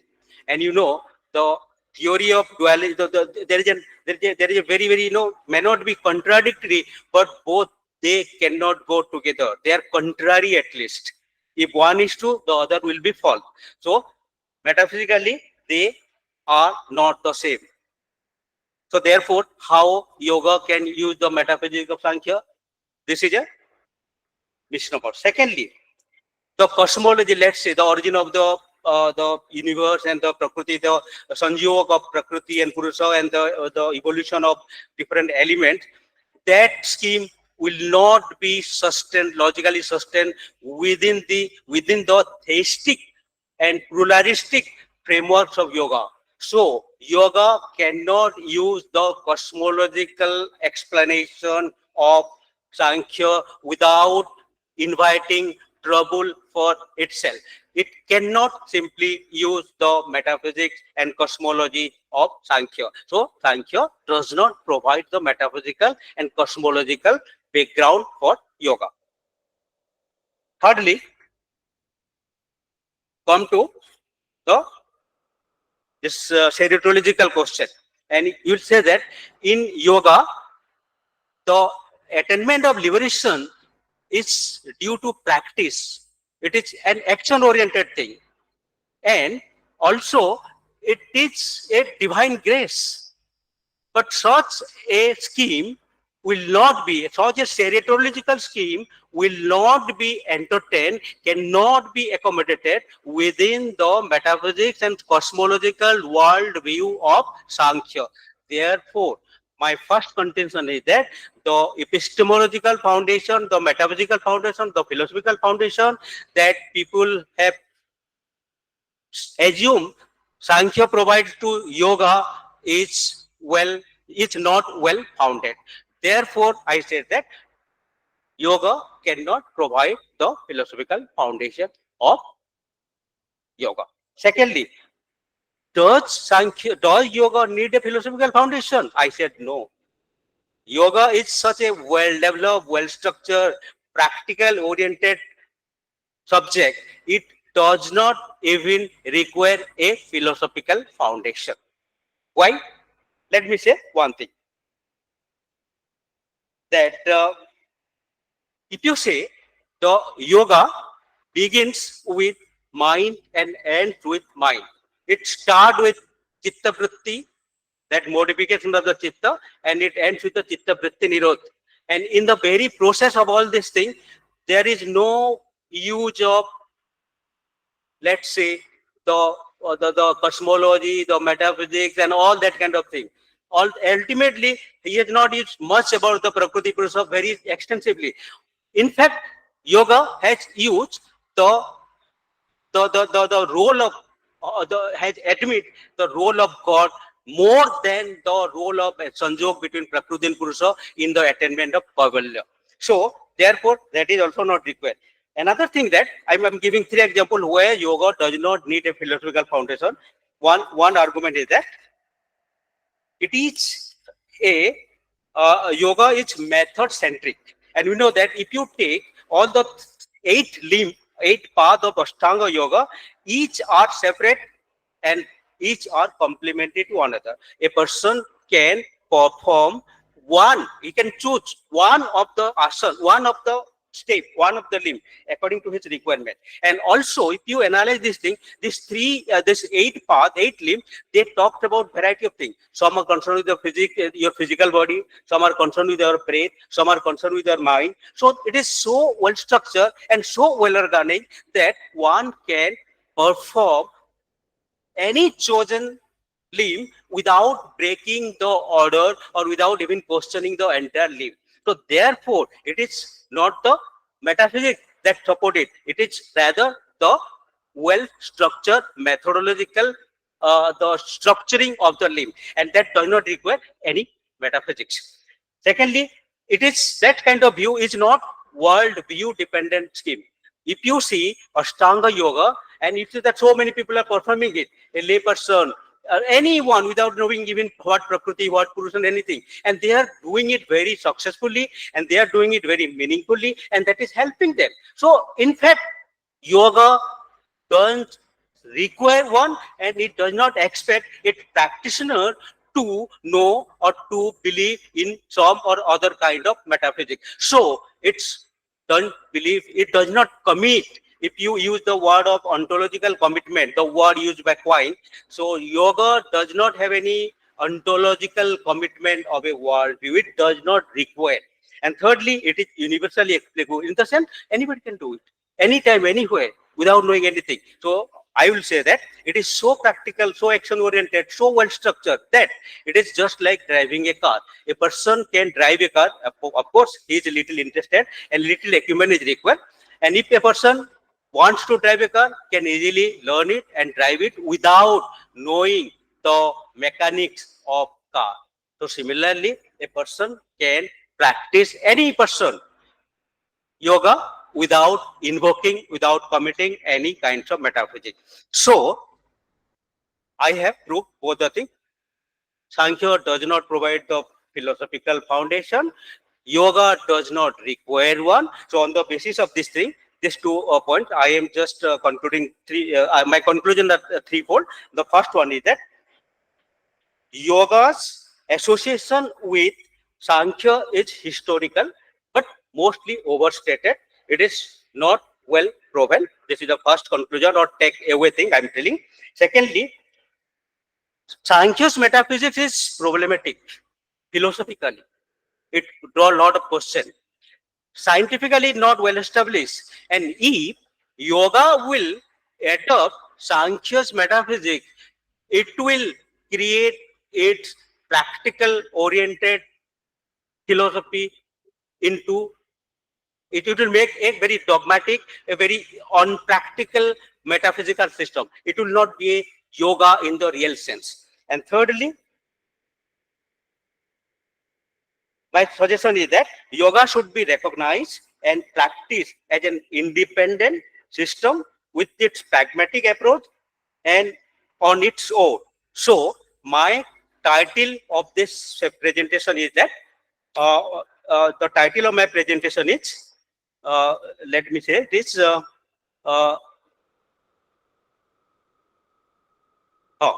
title is Yoga without Sankhya, from metaphysical burden to practical freedom. So with this, I hope I have justified the theme from my title, and I say that if yoga will be associated with Sankhya, it will be a metaphysical burden, and if yoga is separated from Sankhya, it will provide a practical benefit for everyone. So thank you everyone.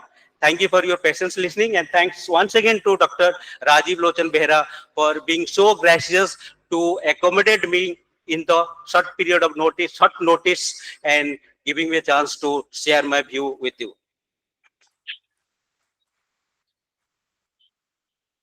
Now we can invite it and need 2 questions.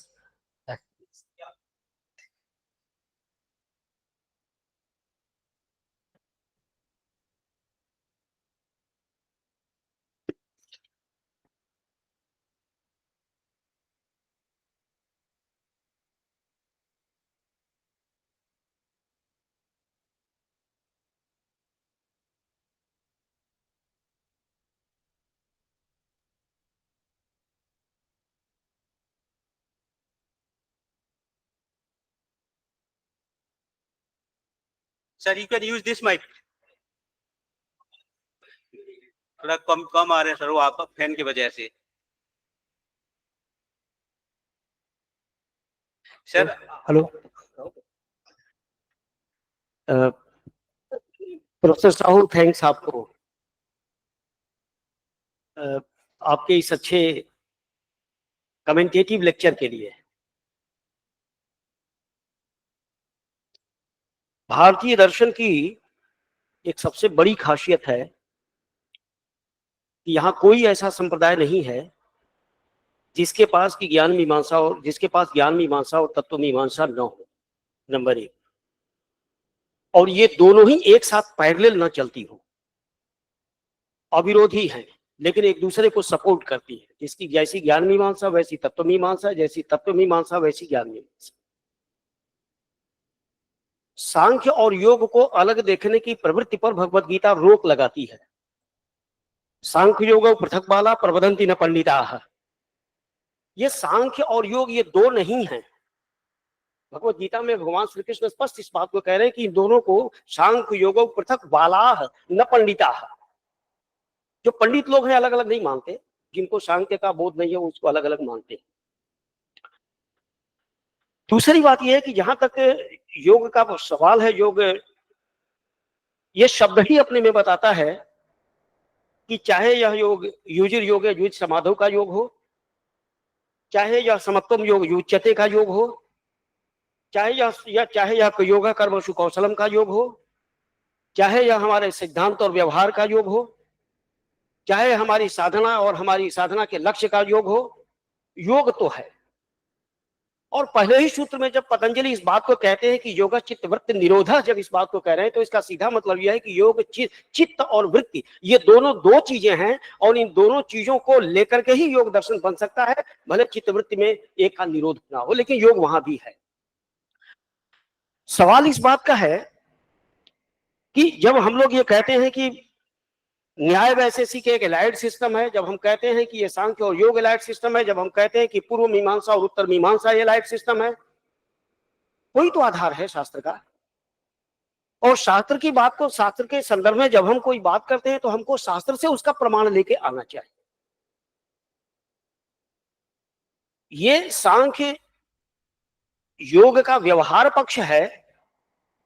अगर ऐसा नहीं होता तो discriminative knowledge की बात योग क्यों करता? किस चीज का डिस्क्रिमिनेटिव नॉलेज? किसका डिस्क्रिमिनेटिव नॉलेज?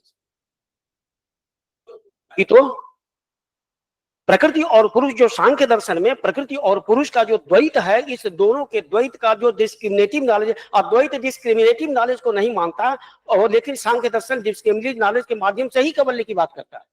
वो किसका डिस्क्रिमिनेटिव नॉलेज? प्रकृति और पुरुष का ही तो पुरुष और प्रकृति के डिस्क्रिमिनेटिव नॉलेज से ही हमको कैवल्य की प्राप्ति हो सकती है। कैवल्य योग का भी लक्ष्य है, उसी शब्दावली का प्रयोग कर रहा है योग दर्शन भी, और उसी शब्दावली का प्रयोग सांख्य दर्शन भी कर रहा है कैवल्य का।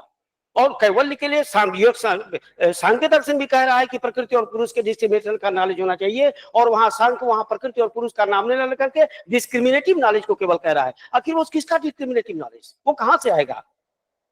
ये जो डिस्क्रिमिनेटिव नॉलेज की बात जब हम करते हैं तो नॉलेज का कोई ना कोई एक ऑब्जेक्ट तो होगा ना, और कोई ना कोई अगर एक नॉलेज का ऑब्जेक्ट होगा तो वो ऑब्जेक्ट हमको कहां से मिलेगा? वो ऑब्जेक्ट हमको इस वर्ल्ड से मिलेगा, हमारे वर्ल्डली अफेयर से मिलेगा। इसका सीधा मतलब यह है कि इसका कोई ना कोई, इस एपिस्टेमोलॉजी का, इस डिस्क्रिमिनेटिव नॉलेज का कोई ना कोई एक मेटाफिजिकल फाउंडेशन है।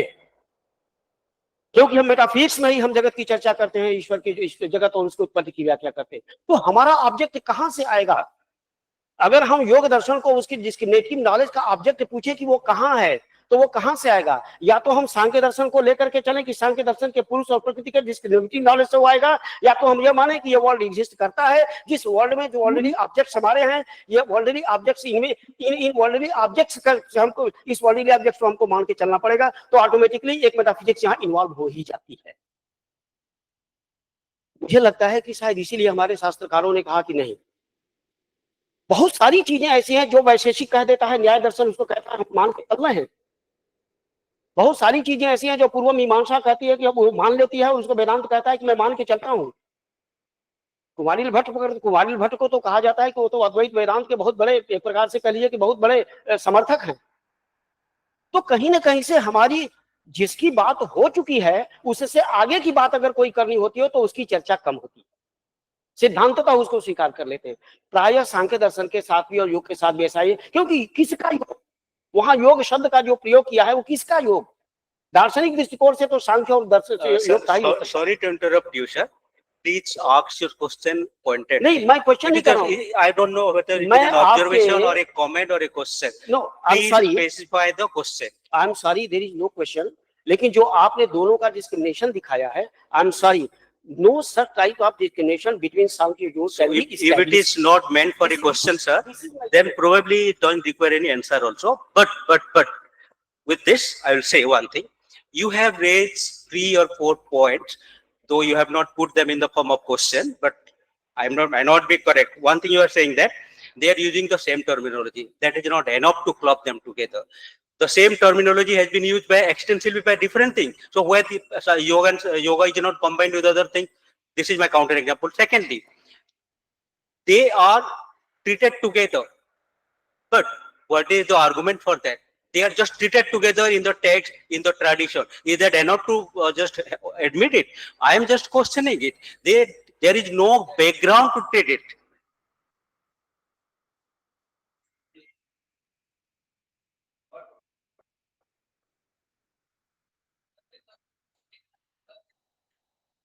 use the mic, sir, please.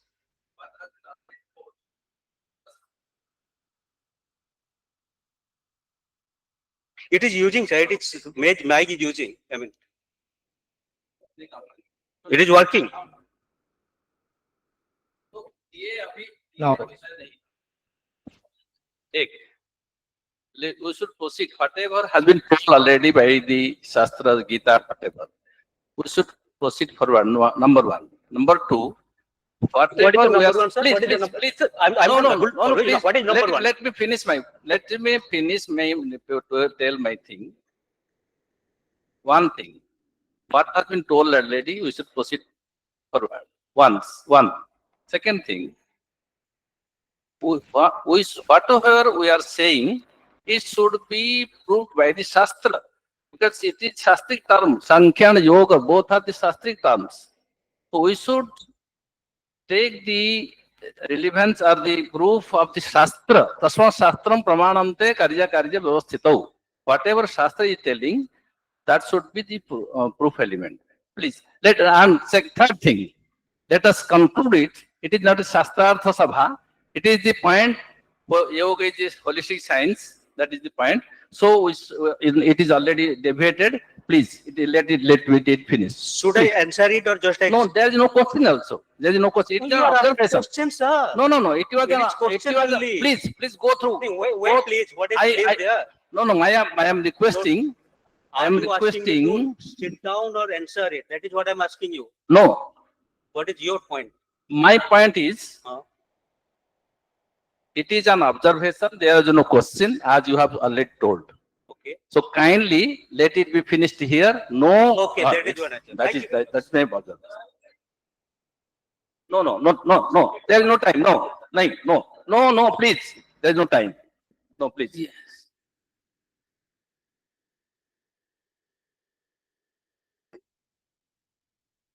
Now,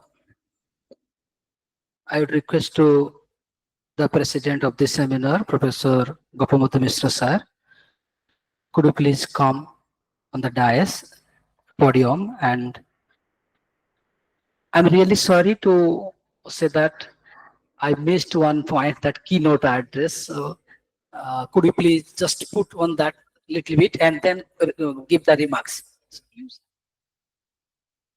Keynote address, now it is over. Keynote address.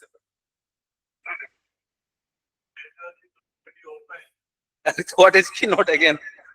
That is keynote. Ganga Tarangaramani Yadata Kalapam Gauri Nirantara Vibhushitavama Bhagam Narayana Priyamanangamadapaharang Varanasi Purapating Bhaja Vishwanatham Guru Brahma Guru Vishnu Guru Deva Maheshwara Guru Sakshat Param Brahma Tasmai Sri Gurave Namaha Manyebhyaha अस्मिन् सत्रे मंच अधिमंचं विराजमानेभ्यः professor Ghosh महोदयेभ्यः doctor Simi महोदयाभ्यः doctor Sarojini महोदयाभ्यः विभागाध्यक्ष पादेभ्यः तथा च प्रोफेसर साहू महोदयेभ्यः सर्वप्रथमं नमांसि किंच अत्र विद्यमानाः सर्वेपि मान्याः अध्यापकाः विद्वांसः अध्यापिकाः विदुष्यः सर्वेपि शोधछात्राः जिज्ञासवः दार्शनिकाः जिज्ञासु धर्मविशिष्टाः सर्वेषां कृते स्वागतम् अभिनन्दनम् इदानीं मम कार्यं नाम दायित्वं दत्तं राजीव महोदयेन तेन रूपेण अहम् इदानीम् उपस्थितः अस्मि मैं अध्यक्ष हूँ ऐसा मुझे बनाया है ये भी एक आरोपित धर्म है वह स्फटिक और उसके ऊपर जपा कुसुम को दे दिया गया तो स्फटिक में जपा कुसुम का वर्ण आभासित हो रहा है ऐसा मैं अध्यक्ष इसके लिए योग्य हूं न मैं ऐसा निर्वाह कर रहा हूं फिर भी जो आरोपित धर्म है उसी का निर्वाह कर रहा हूं उसी के क्रम में मैं अपनी बात कहने से पहले इतना कहता हूं योग शास्त्र प्रयोग शास्त्र है शिव पुराण में कहा कि ये जो प्रपंच विरहा योग युक्तता जिस समय और गीता में कहा तंग विद्यात योग संयोग वियोगम योग संगीतम। योग क्या है? दुख संयोग से वियोग ही योग है। तो जब चित्त वृत्ति का निरोध करते हैं तो एक और डिटैचमेंट होता है, तो एक और अटैचमेंट होता है। केवल जैसे प्रोफेसर घोष ने बताया कि एडिशन ही नहीं होता है। जब एडिशन होता है कहीं डिट्रैक्शन भी होता है, कहीं टूटता भी है।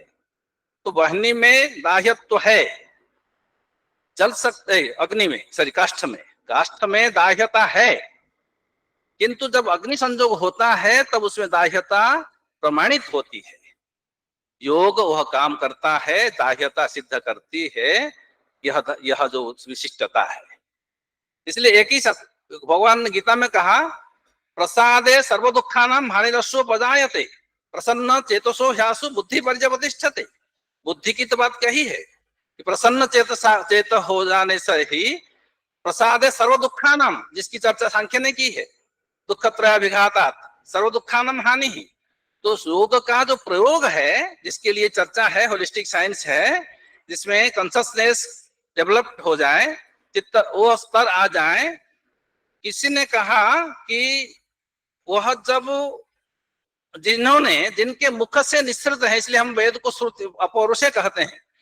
क्यों कहते हैं कि जब जिनके मुख से यह वाणी निकली, संगत सद्वं संपदध्वं अहिंसा परमो धर्म सत्यमेव जयते आदि, हो सकता है उस व्यक्ति के जीवन में, जिसको उन्होंने पर्सनिफाइड एक्सपीरियंस बताया प्रोफेसर घोष जी ने, हो सकता है अपने जीवन में वह उसी धर्म का पालन नहीं कर पाए हो 100%, किंतु कॉन्शसनेस की उस ऊंचाई से कहा हुआ विषय सार्वजनिक, सार्वकालिक, त्रैकालिक हो गया। सत्यमेव जयते नानृतम, यह सिद्ध हो गया, क्योंकि वही अपौरुषेयत्व है। अपौरुषेयत्व नहीं कि पुरुष के मुख से मात्र निकला, क्योंकि हम मंत्र दृष्टा कहते हैं, मंत्र सृष्टा नहीं कहते हैं ऋषियों को। मंत्र देखा उन्होंने, उनके मुख से निकला केवल, इसलिए वह उस दृष्टि से पौरुषेय हो सकता है, किंतु उसका जो चेतना का जो स्तर है वो अपौरुषेय है। इसलिए चित्तवृत्ति का निरोध करना का अर्थ क्या है?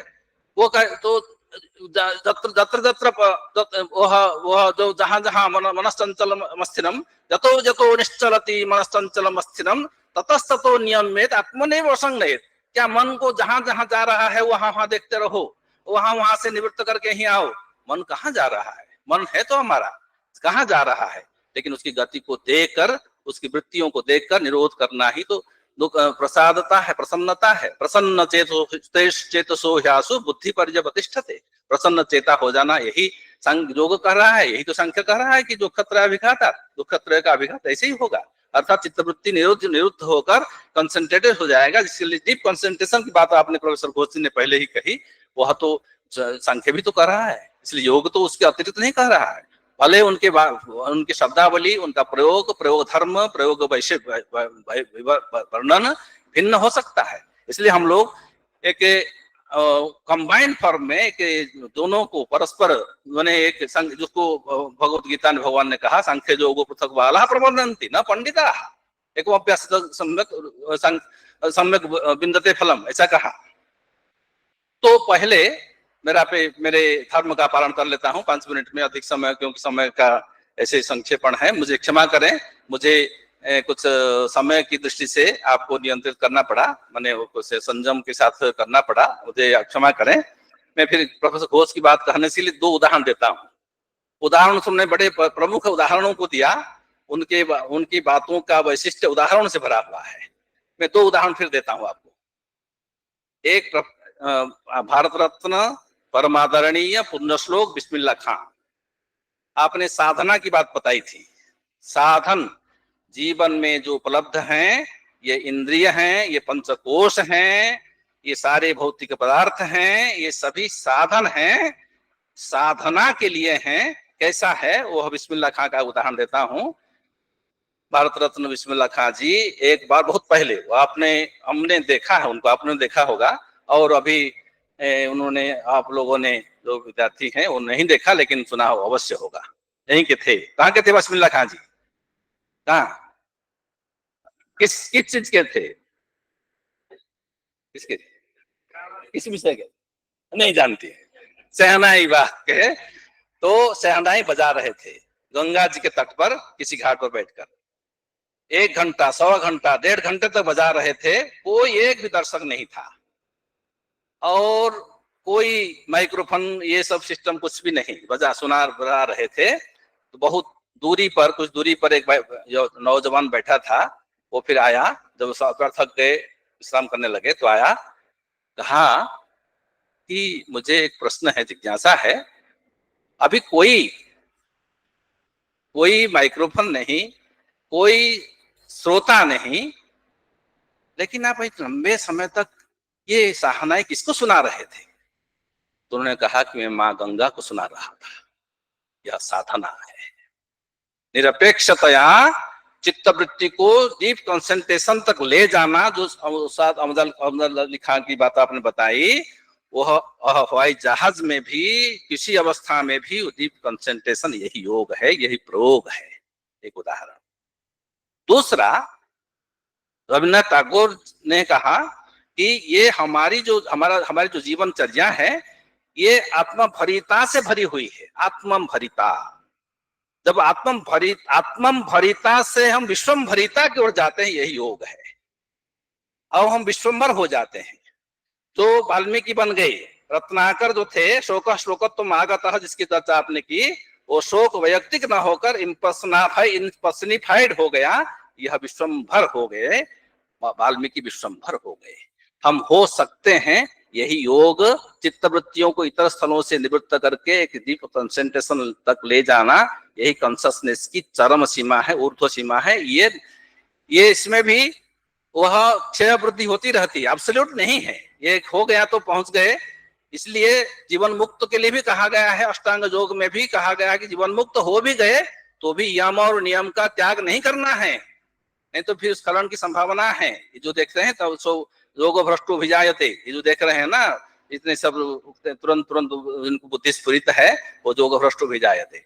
अर्थात यह संभावना है कि यह कॉन्शसनेस हमेशा एक स्टेबल होकर एक स्टेज पर रह जाएगी, ऐसा नहीं है। निरंतर अभ्यास न तो कौन्तेय वैराग्येण च गृह्यते। अभ्यास वैराग्य की चर्चा योग शास्त्र में कही है। ये एब्सोल्यूट नहीं है, ये रिलेटिव बनता रहता है। इसलिए आत्मभरिता से विश्वम्भरिता की ओर मार्ग प्रशस्त करने वाला शास्त्र प्रयोग शास्त्र, योग शास्त्र है।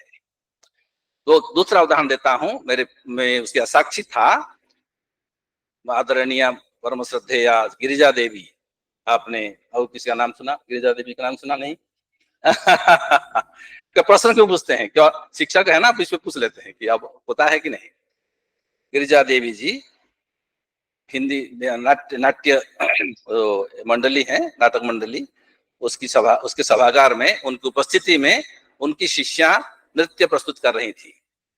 नृत्य प्रस्तुत करते समय उन्होंने बताया कि ये हम जो बताते हैं ना, ये ता ता थई था, ये था थई, ये है क्या? ये कहाँ थई कहाँ गया? फिर ता कैसे आया? मेरी समझ में उन्होंने बताया, मैं उनकी बात बता रहा हूं। उन्होंने बताया ये हमने जो ता थे कहा, ये बिंदु सिंधु में चला गया। फिर जब ता ले आते हैं, वो सिंधु से बिंदु ले आए। बिंदु और सिंधु का चक्र ही तो जीवन है। हम बिंदु से आत्मभरिता से विश्वम्भरिता की ओर चले जाते हैं, फिर विश्वम्भरिता से आत्मभरिता की चर्चा कर लेते हैं। यही जीवनचर्या का लक्षण है, स्वाद है, यही क्रम है। यह बिंदु और सिंधु का यही क्रम है। यही योग क्या करता है, हम विश्वम्भरिता की ओर ले जाता है। लेकिन हम फिर ऐसे एब्सोल्यूट नहीं बन पाते हैं। फिर संभावना रहती है, फिर आते हैं जाते हैं, आते हैं जाते हैं, पता नहीं कितने जन्मों का यह बहुनाम जन्म नाम मध्य ज्ञानवान नाम प्रपद्यते। कब क्या है, कब किस स्थिति में कौन ज्ञानवान हो जाते हैं, कब परमहंस हो जाते हैं। परमहंस को भी यम नियम करना पड़ता है। ऐसा नहीं परमहंस को छूट है, किसी को छूट नहीं है। वैसी योग शास्त्र में छूट किसी को नहीं है।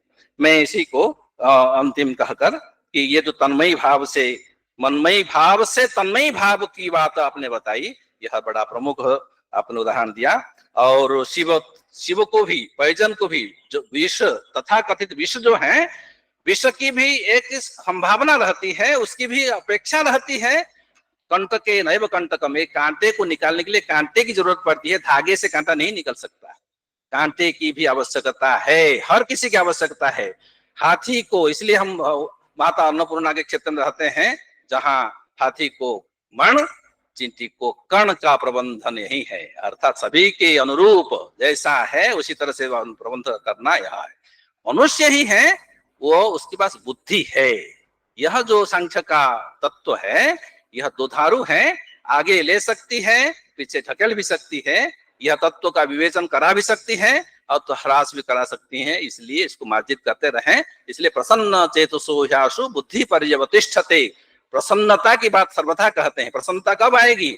जब फिर मनमयी भावना से तन्मयी भावना आने लगती है तो प्रसन्नता स्वतः आने लगती है, उसमें फिर रिफ्लेक्शन होने लगता है। यही, और उसमें आपने बताया शब्द अर्थ केवल साहित्य नहीं है, स्थावर और जंगम की बहुत अच्छा आपका वो उदाहरण था, बहुत प्रैक्टिकल था, जिसमें जीवन में हम प्रश्न भी हुआ, अच्छा हुआ कि एडिशन क्यों है, हमेशा एडिशन हम देख पाते हैं कि नहीं। ये भी प्रश्न था कि हम द्वाब सुपर्णा सजुजा सखाए वो दोनों पक्षियों को देख सकते हैं क्या, हम ऑब्जर्व कर सकते हैं क्या? कर सकते हैं। अब आपने उदाहरण भी दिया, माँ खिलाती है, माँ खुश होती है बिना खाए, और बच्चा जिसका पेट भरता है वो जितना खुश नहीं होता है उससे अधिक खुश होती है माँ। यह देखा ही पड़ता है, यह सीधा है। अर्थात ऐसा तेन तकतेन भुंजिता का उदाहरण दिया। डॉक्टर सिमी जी ने कॉन्शियसनेस के कई स्तर बताए और कई प्रत्येक दर्शन में उसके अनुसार रिफ्लेक्टिव ट्रांसेंडेंटल कॉन्शियसनेस तो उसको बताया। प्रोफेसर साहू जी का तर्क बड़ा अच्छा तर्क, लेकिन शास्त्र में यह भी बता दिया तर्को अप्रतिष्ठा नैसा तर्केण मतिरापने, या तर्क से सिद्ध नहीं होने। इसलिए सब कंबाइन साथ में लेकर चलते हैं हम लोग, थोड़ा और भी समझकर साथ मिलकर काम करें। सांख्य और योग का जो असल धर्म है उन दोनों को कंबाइन लेकर जो कहा गया है, मेरी प्रार्थना है कि हम कंबाइन जो लेकर कहा गया है, इसलिए मेरी प्रार्थना इतनी थी, जो कहा गया है उसको प्रमाण मान लें। पहले गीता में भगवान ने कहा है, गीता वो साक्षात ज्ञान योगेन तेना हम युक्तस्यामिति मति ही, जो जो केशव और अर्जुन का संवाद है, संवाद मात्र नहीं है, वह एक निहित तत्व का भंडार है, शास्त्र है। उसके आगे उन्होंने कह दिया सांख्य योगो पृथक बाला प्रवदंती न पंडिता। इसलिए हम अपनी चर्चा करते समय उसको एक प्रमाण मानकर आगे की बात कैसे उसको सिद्ध करें, कैसे कॉम्बिनेशन को बढ़ाएं, इसको लेकर चलें, संभवतः उससे हमारा ही कल्याण होगा, ऐसा मैं मानता हूं। इन्हीं शब्दों के साथ आपने बड़ा धैर्यपूर्वक सुना और मेरे व्यवहार से आपको कष्ट हुआ होगा, मैं इसलिए क्षमा प्रार्थी, बार बार क्षमा प्रार्थी हूँ। वो मेरे मित्र जो थे उनको समय की सीमा के कारण मैंने मना किया। आप बात कर लीजिए, प्रोफेसर साहू उपस्थित हैं, प्रोफेसर पांडे जी हैं, और ये तो अनंत शास्त्र हैं और अनंत कथाएं हैं, और ये दर्शन विभाग विद्यमान है, आप चर्चा कर लीजिए। इन शब्दों के साथ मुझे आपने समय दिया, इसलिए मैं धन्यवाद ज्ञापित करता हूँ। धन्यवाद।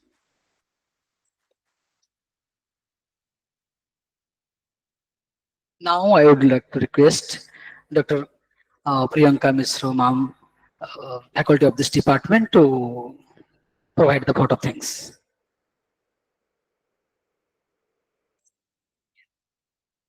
Thank you, Dr. Rajiva, for giving me this opportunity to offer a vote of thanks, although we are already running sort of time. So it's just a quick, quickly I'll offer a vote of thanks. So first I would like to extend my gratitude to the President of the day, Professor Gopbandhu Mishra sir, for his excellent presidential remarks. And I would also like to extend my gratitude to Professor Raghunath Ghosh sir for his incredible lecture. And I also want to thank Professor Gopal Sahu sir for his brilliant lecture. It was very analytical and I appreciate that, sir. And I also want to thank Dr. Simi, a very good friend of mine, for her very beautiful lecture. And I also want to thank each and everyone present here, but a special thanks to Professor Ojha sir and Professor Pandey sir for gracing the occasion. And I also want to thank faculty member from our department, Dr. Neeti, Dr. Kalpana, Dr. Upen. And I also want to mention Professor Anand Mishra sir for his constant support. And sorry for I take a moment, and I really want to thank our head of the department, Professor Durgesh Chaudhary sir, for his constant support. And I, of course, last but not least, I want to thank the audience, our dear research scholar and students for their constant engagement. And of course, Dr. Rajiv Lochan Behra, the convener of the seminar, for his brilliant mind. He organized this seminar, and last but not least, ICPR for funding us. So thank you all for joining us. After that, we move to the next technical session. So we all join. I request you to all join that. Thank you all. Thank you, one and all. Now we are going to continue another section. It is just for half an hour. It is for research scholars paper presentation competition. So we have prize for them. We will choose 1, 2, and 3rd, first, second, and third. So now I can invite Rajiv Lochan Tripathi to present his paper, and each one get only 4 minutes.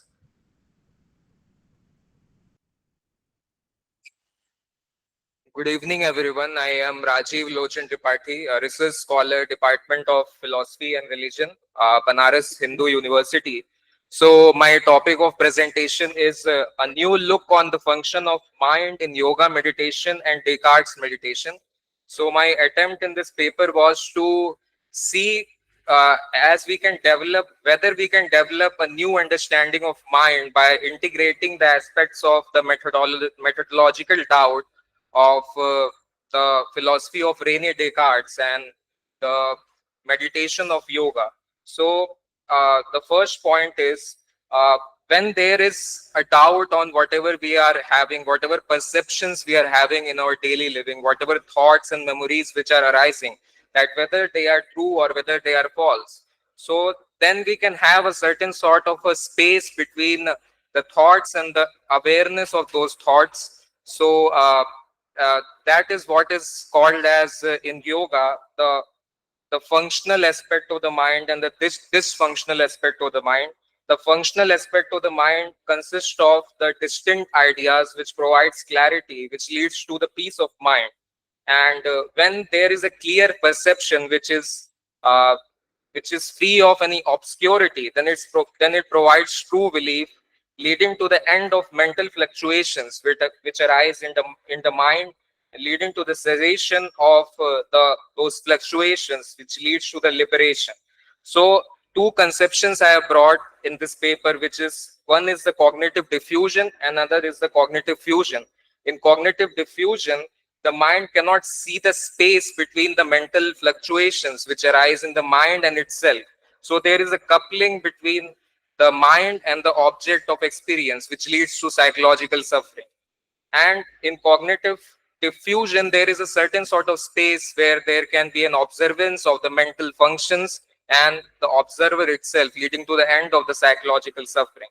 So the new understanding of mind which I have come across is a rational intuitive mind, the rationality of the Descartesian meditation and the intuitive nature of the yogic perception or the yogic meditation. So the self-inquiry in the Descartesian meditation consists of the rational analysis and the meditative inquiry. So when there is an integration of the function of rationality and meditation, then there is a critical aspect to the mind which can see the intricacies of every perception. And then there is the holistic aspect to the mind also, which can introspect as to what is the holistic nature of all things. So coming to the integration of rational doubt and introspection is equal to awareness of thought plus analysis of thought. Awareness of thought is equal to clarity. Analysis of thought is equal to distinct knowledge. Clarity plus distinct knowledge is equal to knowledge beyond doubt. And when there is knowledge beyond doubt, there is perception of object as they are, which leads to freedom. So concluding my paper, I would like to suggest that the integration of yogic meditation and Descartes' meditation is a fresh way of thinking, but there are two problems which can arise. One is the conceptual differences, which arises due to the philosophy of yoga being grounded in methodological doubt. So I would like to conclude my paper. Thank you.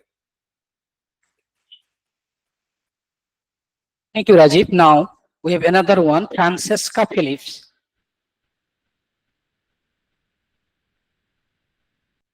I want to say hello and many thankful for all the professors present here.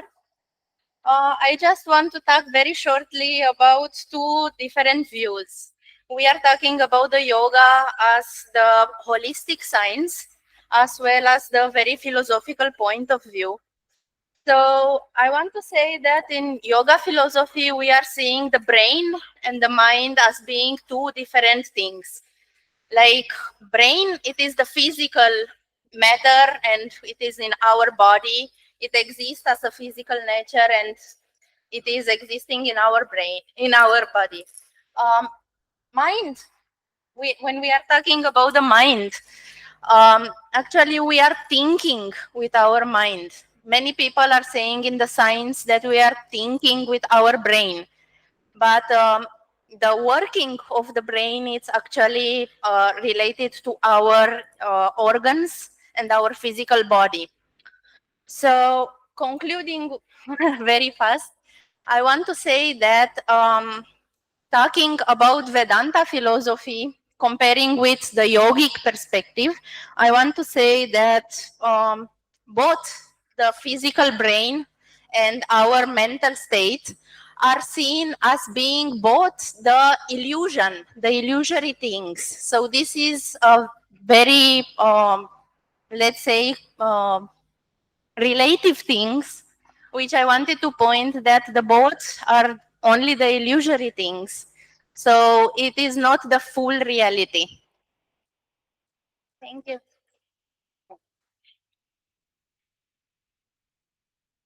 Thank you, Phillips.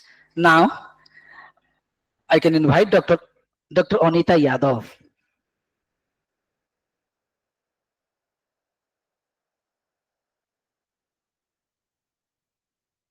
Thank you sir. प्रणाम sir. यहाँ सभी उपस्थित विद्वजन को प्रणाम और जो हमारे सहपाठी हैं आप सभी को नमस्कार।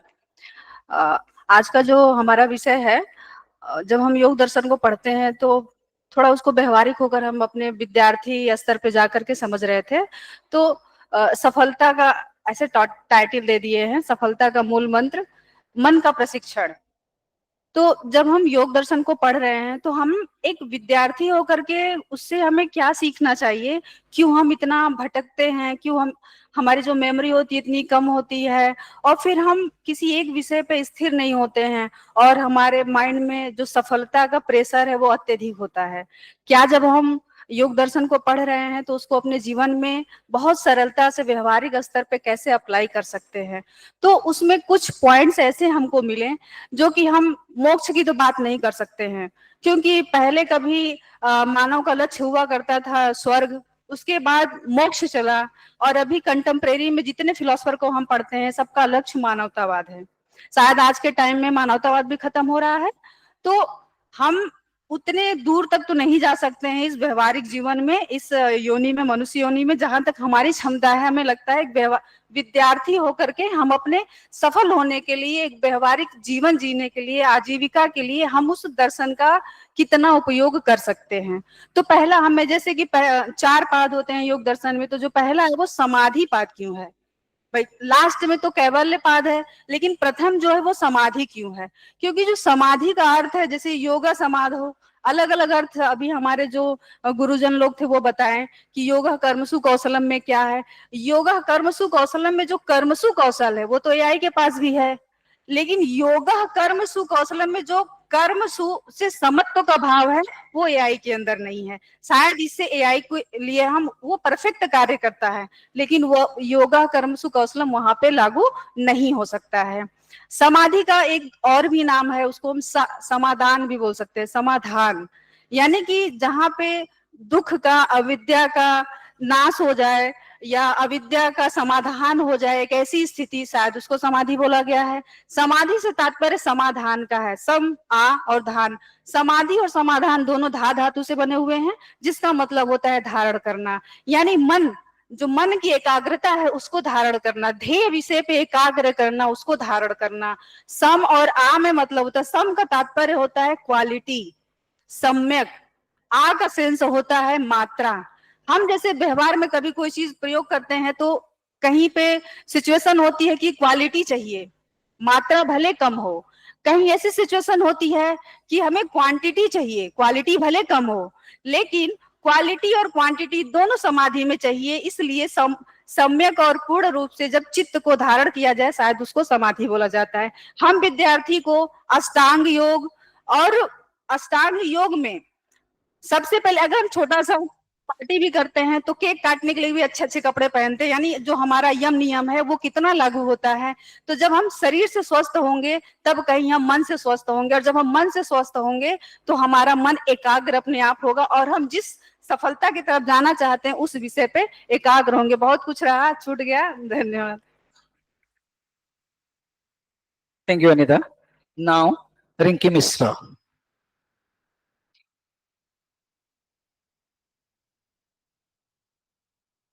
Good evening to all of you. Pranam ma'am. My topic is impact of yoga on mental health. As we know that yoga has evolved over the past few decades from a spiritual practice to a complementary professionally recognized method of treating mental health issues. Yoga, with its root in ancient Indian philosophy, combines breathing technique, physical postures, meditation, and ethical principles to create a comprehensive framework of psychosomatic balance. This paper investigates how yoga can help prevent, manage, and treat mental health conditions like depression, anxiety, sleeplessness, and post-traumatic stress disorder. The study shows that yoga lowers cortisol level, modifies an automatic nervous system, and improves emotional control and cognitive functioning. It bases this conclusion on current psychology research, neurobiological results, and clinical trials. Additionally, yoga provides a low-cost, culturally flexible, non-pharmacological modality that states inner stability, reliance, and self-awareness. This study makes the case that yoga is a transforming practice that tackles the awareness. The study makes the case that yoga is the results support the inclusion of yoga in a general mental health treatment, especially as a preventive and supplemental intervention in a therapeutic and community settings. Yoga techniques such as asana and pranayama, hatha yoga, and various meditation have been trailed through the clinical and other scientific procedures. The result have established the preventive and theoretic application of the yogic practice. The explanation of the underlying physiological and chemical basis of this practice has given them wide appeal to acceptability throughout the world. We have witnessed their success in curing some supposed incurable common disease like asthma, diabetes, hypertension, etc., without causing adverse side effects. However, the world of science is yet to appreciate fully that yoga is basically a science of the mind. According to Patanjali, the primary aim of yoga is to strict modification or tendency of the chit or mind. Yoga chitta vritti nirodha. Yoga analysis remove the sublimates different type of sanskaras are complex with the view of restoring equilibrium in the personality of training the mind for higher psyche and spiritual attainments.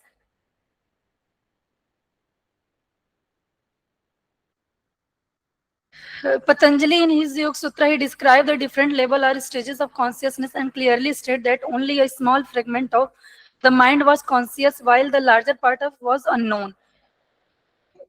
Thank you so much.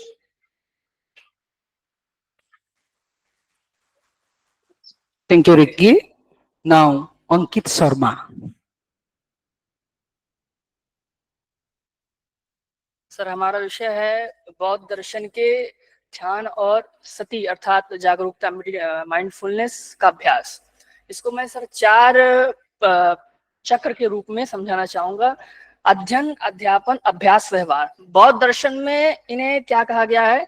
अध्ययन को कहा गया परियति, देशना, पटिपति और पटिवेदर। तो अध्ययन के लिए सुक्ति निपात में ध्यान और मेडिटेशन और माइंडफुलनेस के लिए प्रक्रियाएं बताई गई हैं। बहुत संक्षिप्त में चीजों को कर रहा हूं कि पहला है शरीर की जागरूकता के स्तर पर, कि शरीर के लेवल पे चीजें कैसे ठीक हो। उसके बाद वेदना, आपकी भावनाओं के स्तर पर। तीसरा है चित्त अर्थात एकाग्रता के लेवल पर। और चौथा है मानसिक स्थिति, उस बौद्धिक लेवल पर ये चीजें कैसे ठीक हो।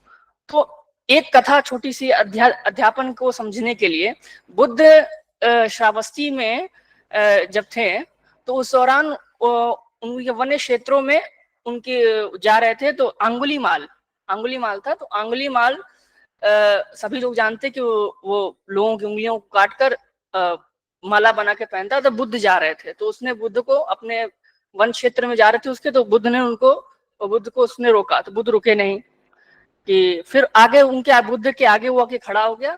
फिर बुद्ध से उसने कहा कि मैंने तुम्हें रोकना और तुम रुके क्यों नहीं? तो बुद्ध ने कहा मैं तो बहुत पहले ही रुक चुका हूं, तुम नहीं रुके हो अभी तक। तो उसका मतलब ये है कि बुद्ध ने बहुत पहले ठहरने का उनका मतलब था कि उनकी जो जागरूकता है, साक्षी भाव उनका है, वो पहले ही रह चुके थे, उसकी व्यापकता को पा चुके थे, और उन्होंने अपने अध्ययन में, अपने व्यवहार में उन चीजों को ले आकर उस ध्यान को उतना गहराई में ले गए कि चीजें जो हैं वो उनके व्यक्तित्व में आ गई। क्योंकि जब तक ध्यान और माइंडफुलनेस ये दोनों एक साथ नहीं होंगी तो उस स्थिति में क्या होगा, अगर विद्वान और ज्ञानी में अंतर यही है कि विद्वान और ज्ञानी में ये दोनों गुण, अगर विद्वान जो है उसमें एक गुण होगा, या तो बहुत गहराई में जाएगा या तो बहुत व्यापक चीजों करेगा, लेकिन ज्ञानी उसमें दोनों गुण होते हैं। अगर वो दोनों गुण रहेगा तो वो चीजों को वास्तविक इस धरातल पर चीजों को देख सकेगा। और तीसरा है अभ्यास। अब अभ्यास आज के समय में हम कैसे करें, इतनी भारी चीजें ये सब है, तो आज के समय में जैसे हम सर 7-8 महीने पहले मेरा मन किया कि चलो ध्यान हम भी करते हैं, तो हम सीधे पड़ गए पद्मासन में 20-25 मिनट, और उसके बाद ऐसी दशा हो गई हमारे पैर वैर जाम हो गए। तो समझ में आ गया कि पहले अगर दौड़ना है तो पहले चलना सीखना होगा। धन्यवाद सर।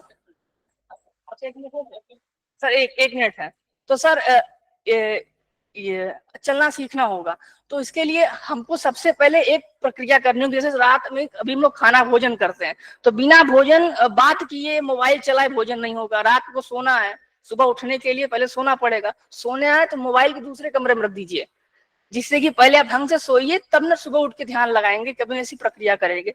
फिर जब ये तीनों चीजें अध्ययन, अध्यापन और व्यवहार व्यवस्थित हो जाएगा तो ये व्यवहार बन जाएगा। तो वही होता है फिर बुद्धमयी आत्मदीपो भव, जो ये बुद्ध कह रहे हैं। धन्यवाद sir. Thank you, Ankit. Now, Sagar Bhoke.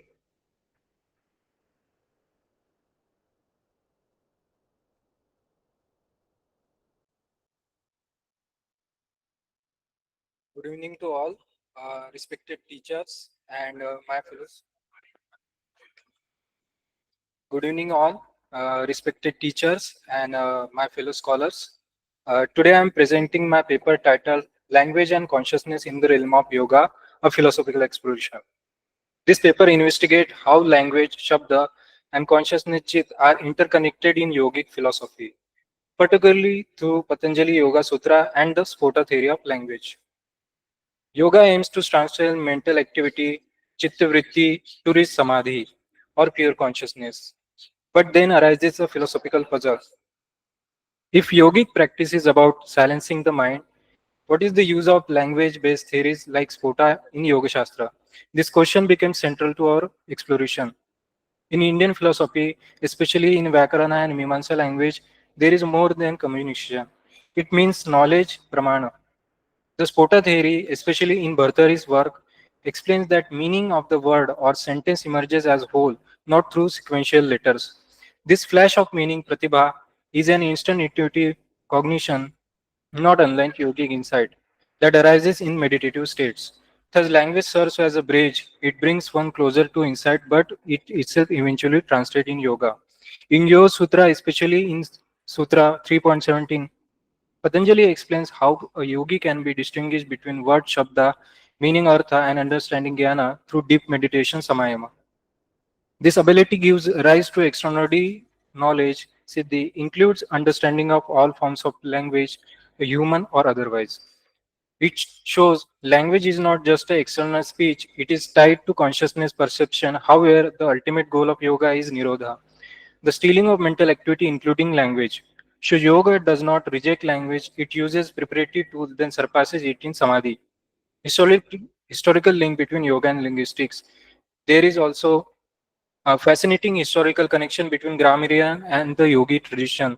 The name Patanjali appears in both the Mahabhashya on Panini's grammar and Yoga Sutra. While scholars debate if it's the same person, it's clear that the both traditions intersect philosophically.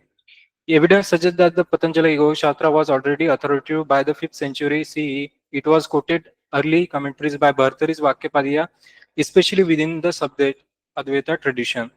So linguistic roots of yoga are not incidental, but they are integral. In conclusion, language in yoga is not merely rejected but skillfully employed. Spota theory helps explain how insight arises, preparing the practitioner for deeper meditation. But in samadhi, language and concept dissolve, revealing a pure non-dual consciousness. Thus, yoga is not an anti-language but translinguistic. It honors the sacred powers of word, shabda, but points out beyond them. Silence where consciousness rests in its own nature. Thank you. Thank you, Dhoke. Now, Priya Vallia.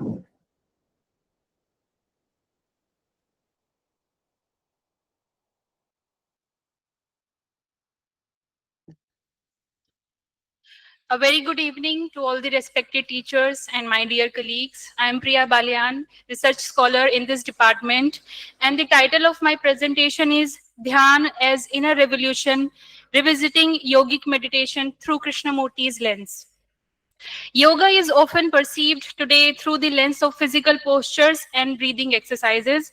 However, at its core, yoga is deeply transformative philosophy aimed at the liberation of consciousness.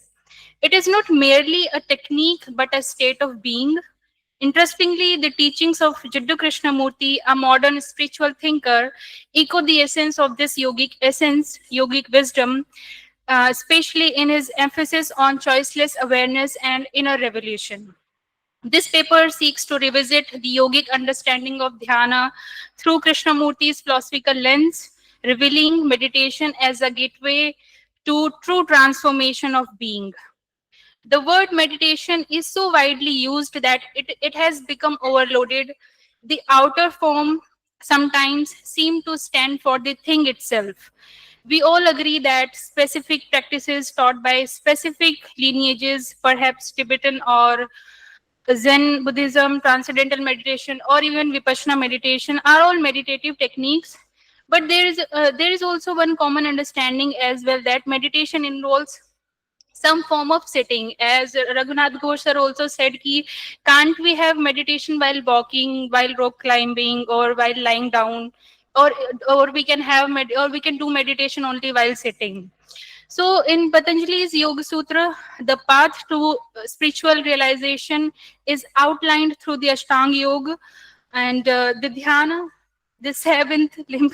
Sorry, ek minute, kuch nahi. Sorry. Dhyana, the seventh limb, is described as Tatra Pratyaya Ek Tanata Dhyanam.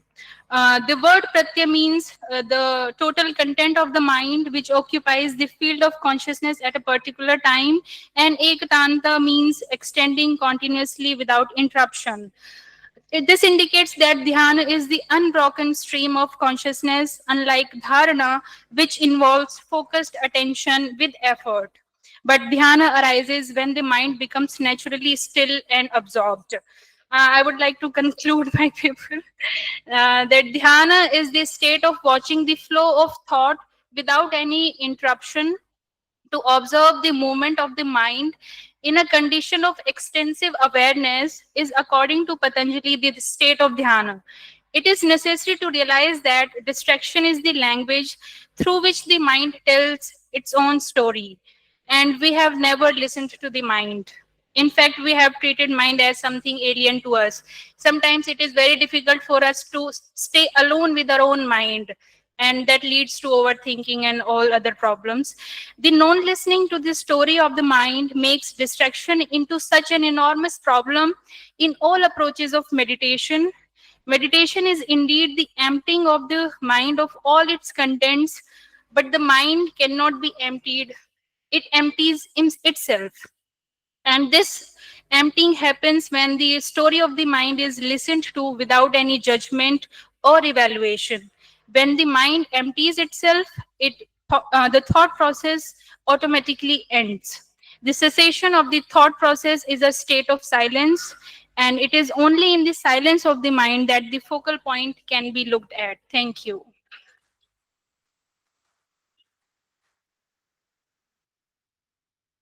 Many thanks all the research scholars for your presentation, participating in the presentation competition. Now this is the time to declare your result.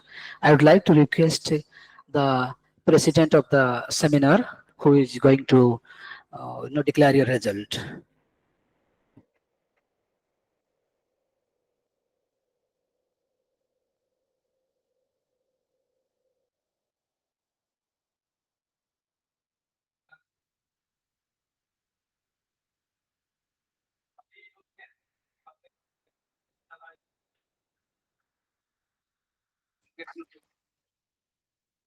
निरोध करना कठिन है, सभी योग्य हैं, इसको क्योंकि इनकी सीमा है, इसलिए मैं और हम दोनों प्रोफेसर घोष और मैं हम लोगों ने जो ऑब्जर्व किया तत्काल जैसी जिस गति से पेपर पढ़े जा रहे थे उसी गति से उसी से अधिक उत्तर गति से निर्णय भी लिए जा रहे थे। समझ लीजिए क्या गति होगी।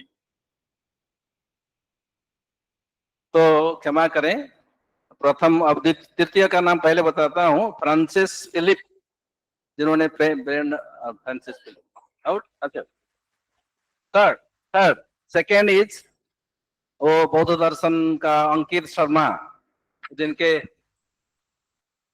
पद्मासन से कष्ट हुआ था उनको। और फर्स्ट जो है राजीव लोचन त्रिपाठी, मेडिटेशन योग जो वेस्ट और ईस्ट का। बाकी सब अच्छे हैं, ये अन्यथा न लीजिए, हमारी सीमा में इसी करना पड़ रहा है। धन्यवाद। Thank you so much, sir.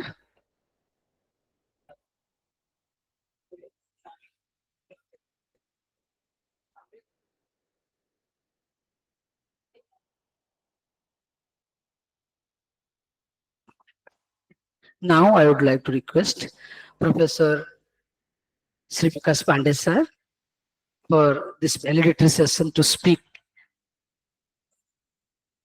some minutes.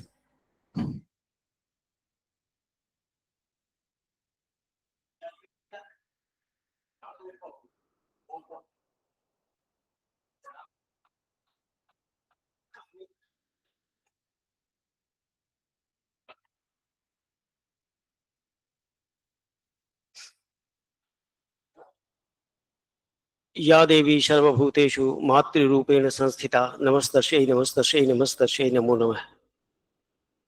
अध्यक्षीय संबोधन के बाद कुछ कहने की मर्यादा का उल्लंघन करते हुए मैं क्षमा चाहता हूं। वक्त भी नहीं है और आप सब लोगों को जाना भी है। बस केवल मैं इतना ही कहूंगा कि आप सब यहाँ आए, ये हम लोगों का सौभाग्य है। कुछ सुनने का मौका मिला, यह भी सौभाग्य है। और कुछ विचार करने के लिए भी हम लोगों के पास बिंदु आए। खास तौर से हमारे मित्र प्रोफेसर साहू जी ने जिस दृष्टि से सांख्य को देखने की कोशिश किया है, उससे भी हमको देखना चाहिए सांख्य दर्शन को, क्योंकि यहाँ तो वादे बातें जायदे तत्वबोध की परंपरा है। हमारी परंपरा में संवाद है, वाद और विवाद नहीं है। तो हम लोगों का जो हम लोग संवाद के माध्यम से चीजों को देखें, नई दृष्टियां हमारे सामने आएंगी। आप सबने जो बच्चों को दिया उसके लिए हम आभारी हैं और आप सबको धन्यवाद देते हैं। हमारे जिन बच्चों ने पेपर पढ़ा है, मैं उनको भी बहुत धन्यवाद देता हूँ। आप ऐसे ही आगे अच्छा करते रहें, अकादमिक क्षेत्र में अपना योगदान देते रहें और अपना उत्कर्ष करें। इन्हीं सारी चीज़ों के साथ ये हमारा विभाग, हमारे बच्चे, हमारे जो मित्र हैं, अध्यापक मित्र हैं, आप सब उत्कर्ष को प्राप्त करें। ईश्वर से इसी शुभकामना के साथ मैं अपनी वाणी को विराम देता हूँ। धन्यवाद।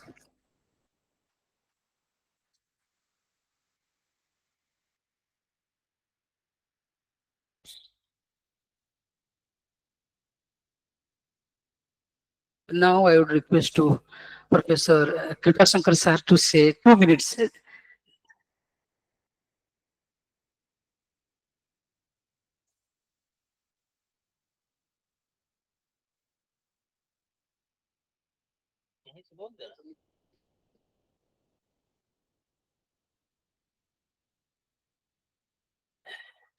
राइट।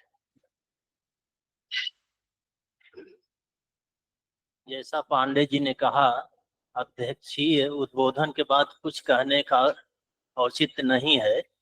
बस इतना हम भी कहना चाहते हैं कि जितने बच्चों ने पार्टिसिपेट किया, हम इसी पर 10 बच्चे या 9 बच्चों ने पेपर पढ़ा, बहुत अच्छे ढंग से पेपर पढ़ा। हमको यही लग रहा था कि उनको और अधिक समय मिलना चाहिए था, क्योंकि 2 मिनट 4 मिनट में कोई अपनी बात को कह नहीं सकता है।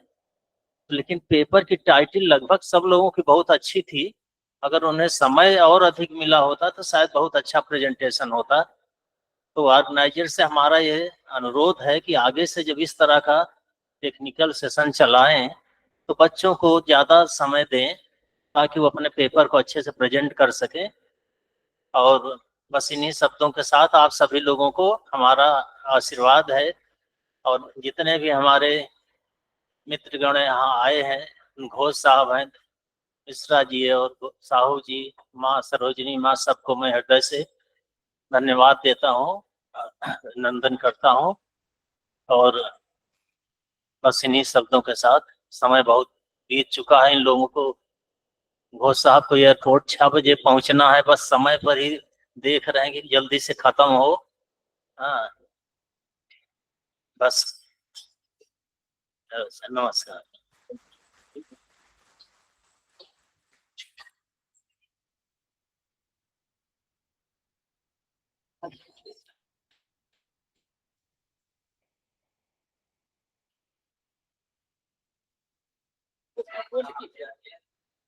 Now I would request to Sarojini Ma to say something. बोलिए सद्गुरुदेव भगवान की जय। ध्यान मूलम गुरुति पूजा मोक्ष मूलम गुरु कृपा। मेरा अत्यधिक भाव है, मुझे केवल साथ में आने का अवसर था। मेरा विषय था पातंजल योग दर्शन में साधना का स्वरूप। उसका सबसे प्रथम सूत्र है अथ योगानुशासनम। हमको सबसे पहले अपने गुरुजनों की सेवा करनी चाहिए और उनके अनुशासन में चलना चाहिए। और महर्षि पतंजलि ने अपने योग सूत्र में सकल मानव जाति के लिए, जो शिक्षक है, जो छात्र हैं, जो वृद्ध हैं, सबके लिए उन्होंने अपने सोपान में सबके हित का बात बताया है। और उसको हम सब गहराई से अध्ययन करें, पढ़ें, जिससे हम सबका जीवन मार्ग प्रशस्त होगा। इसी भाव के साथ अपने वाणी को विराम देते हैं और अपने इस डिपार्टमेंट के लिए अपने सभी श्रद्धेय बंधुओं को, भाइयों को, गुरुजनों को सादर नमन करते हैं। बोलिए सद्गुरुदेव भगवान की।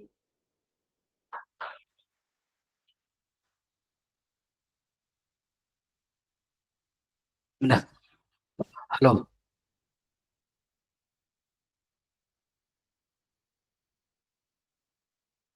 A very good evening to all of you once again. I feel honored to present a brief report on today's one-day national seminar titled Yoga is a Holistic Science, Consciousness, Meditation and Neuroscience, organized by the Department of Philosophy and Religion, Faculty of Arts, Banaras Hindu University, and sponsored by the Indian Council of Philosophical Research. The seminar brought together distinguished scholars and young researchers to explore yoga not just as a physical practice, but as a holistic science that embraces consciousness, meditation, and insights from neuroscience. Keeping the tradition, the seminar began with the ceremonial lighting of the lamp and paying floral tribute on the bust of Mahamana Madan Mohan Malviya ji by the dignitaries. Sai Vinayak, a PG student of this department, chanted the Mangalacharan and Kulgeet rendition by Sunita and Bageshwari from the Department of Performing Arts, BHU. Professor Durgesh Chaudhary sir, the head of the Department, Philosophy and Religion, expressed a word of welcome to the guest of the seminar, Sarojini ma'am from Mataji Ashram, and the president of the seminar, Professor Gopabandhu Mishra sir, Senior Professor, former Head of the Department of Sanskrit, Faculty of Arts, BHU, and to all the special guests, professors, participants, and scholars online, offline present, and wished all for a fruitful seminar. Further, Dr. Rajiv Balochan Behra sir, Assistant Professor BHU and the coordinator of the seminar, in his theme note address, set the context for the discussion by highlighting the need to interpret yoga as a way of life that integrates body, mind, and spirit. The inaugural address was delivered by Sarojini ma'am, shedding light on the spiritual and ethical foundation of yoga. The keynote address was delivered by Professor Gopabandhu Mishra sir, emphasized focusing on the modifications of the mind and realizing them as a path to liberation. At the end, Dr. Priyanka Mishra ma'am formally thanked the dignitaries, guests, and participants who made the inaugural session a success. Then there is a technical session held in which 3 papers were presented by our eminent resource persons. The first paper was by Professor Raghunath Ghosh sir, Professor Emeritus, University of North Bengal. He emphasized that deep concentration like meditation or sadhana is essential for discovery and inner transformation. He connected this idea to examples from science, music, and poetry, highlighting yoga sadhana as a path to creative manifestation. The second paper was by Dr. Shimi ma'am, Assistant Professor, University of Allahabad, reflecting on conceiving consciousness in different models, the Indian scenario, and the third and the last paper was by Professor Gopal Sahu sir. The title of his paper was Yoga Without Sankhya, From Metaphysical Burden to Practical Freedom. He argued that yoga as a science must have its own internal mechanism for completeness beyond external scientific validation. He emphasized that yoga does not require a philosophical foundation from Sankhya. Their talks collectively enriched the seminar by connecting ancient insights with modern neurological and cognitive sciences. Then a research scholar presentation competition held in which the selected research scholars participated, showcasing their works on topics related to yoga, meditation, and consciousness. This segment provided a vibrant platform for young minds to express their understanding and research findings. The first prize was given to Rajiv Lochan Tripathi, and the second prize to Ankit Sharma, and the third prize to Francesca Philip. Thank you. Now I would request to the research person, Professor Raghunath Ghosh sir, to felicitate Kripa Shankar sir with a bhakti. Sir. Yes. You give to sir. Sir will give to me.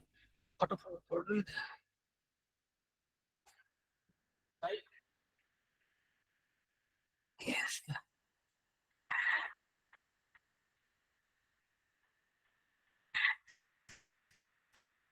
Oh, again.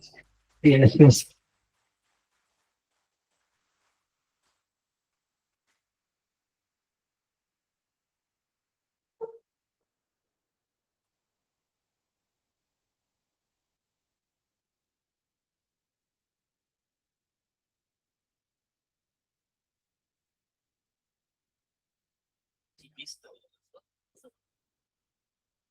हाँ मित्रों, पूरे seminar में एक चीज बड़ा miss कर गया, हमको ही ध्यान नहीं आया। पूरा सेमिनार में हम लोगों ने महर्षि पतंजलि को प्रणाम नहीं किया। ये योग दर्शन जहाँ भी सेमिनार हो रहा है वहाँ महर्षि पतंजलि को प्रणाम किया जाता है, वो उससे भी और भुला गया। इसलिए इस प्रणाम के साथ हम लोग यहाँ से विदाई ले रहे हैं।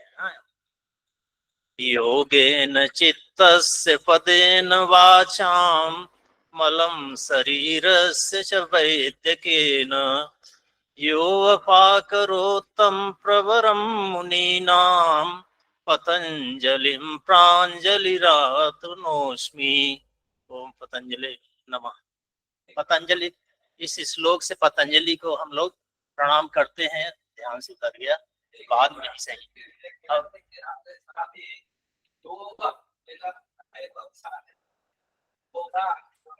हाँ योग जी योग ही कहेंगे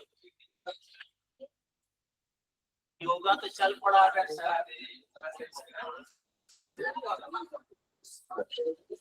Now I will request the head of this department, Professor Durgesh Chaudhary sir, to felicitate Professor Raghunath Ghosh sir with some token of gratitude. All together, yes.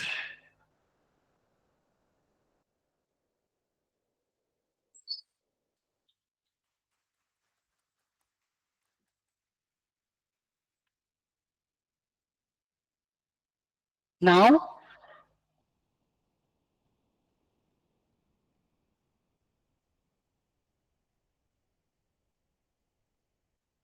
I would like to request CVCM to felicitate Ma'am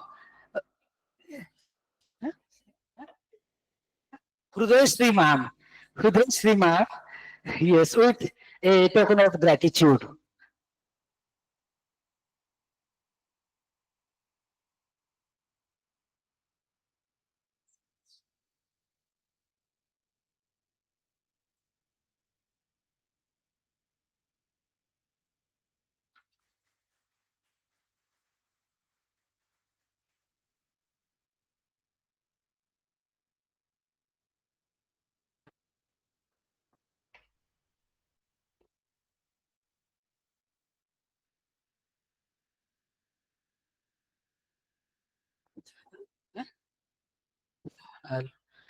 Now, I would like to request Sri Prakash Pandey sir, Professor Sri Prakash Pandey sir, to offer the certificate to our president of the seminar.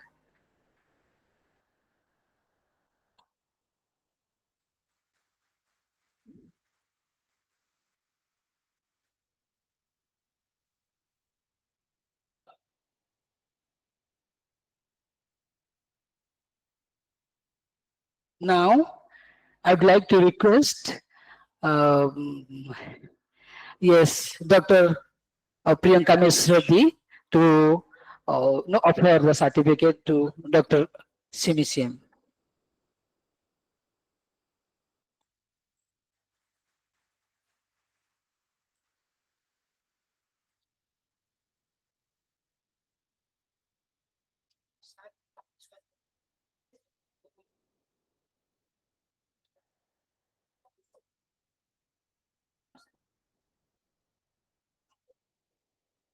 Now, I would like to request Sahu sir to offer the a token of gratitude to our president of the seminar. Yes. No, sir. No, sir. I have intended. So, Gopal Mishra, sir.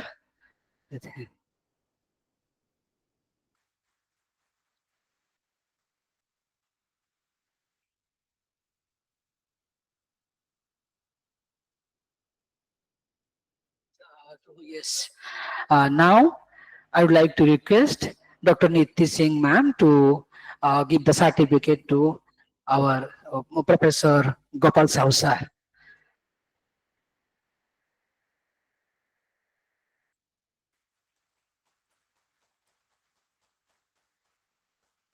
Now, I would like to request the Professor Raghunath Ghosh sir to distribute the certificate to the to Rajiv Lochan Tripathi as a first position in this competition.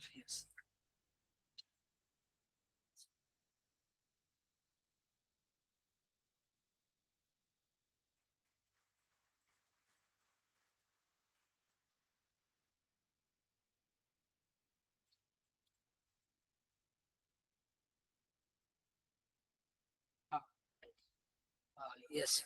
Second position, Ankit Sharma by the president of the seminar.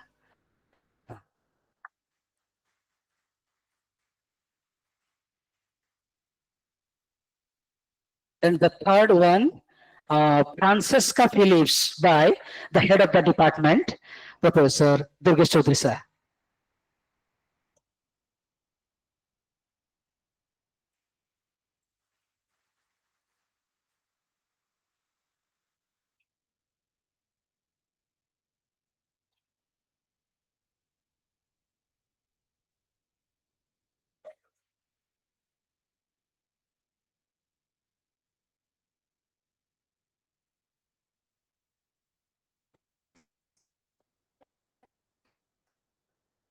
Now, I would like to request Dr. Niti Singh ma'am to offer the formal vote of thanks of the seminar.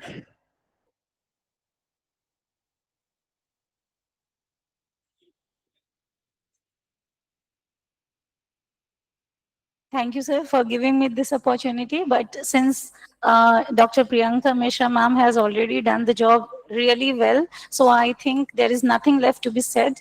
So I'm not going to say anything except thank you everyone and congratulations to all the students who have achieved some places in their paper presentation and won the prizes. And thank you so much to all the dignitaries, the speakers, and my faculties, retired professors who joined us, and everyone who have graced the chair. So thank you one and all. Thank you.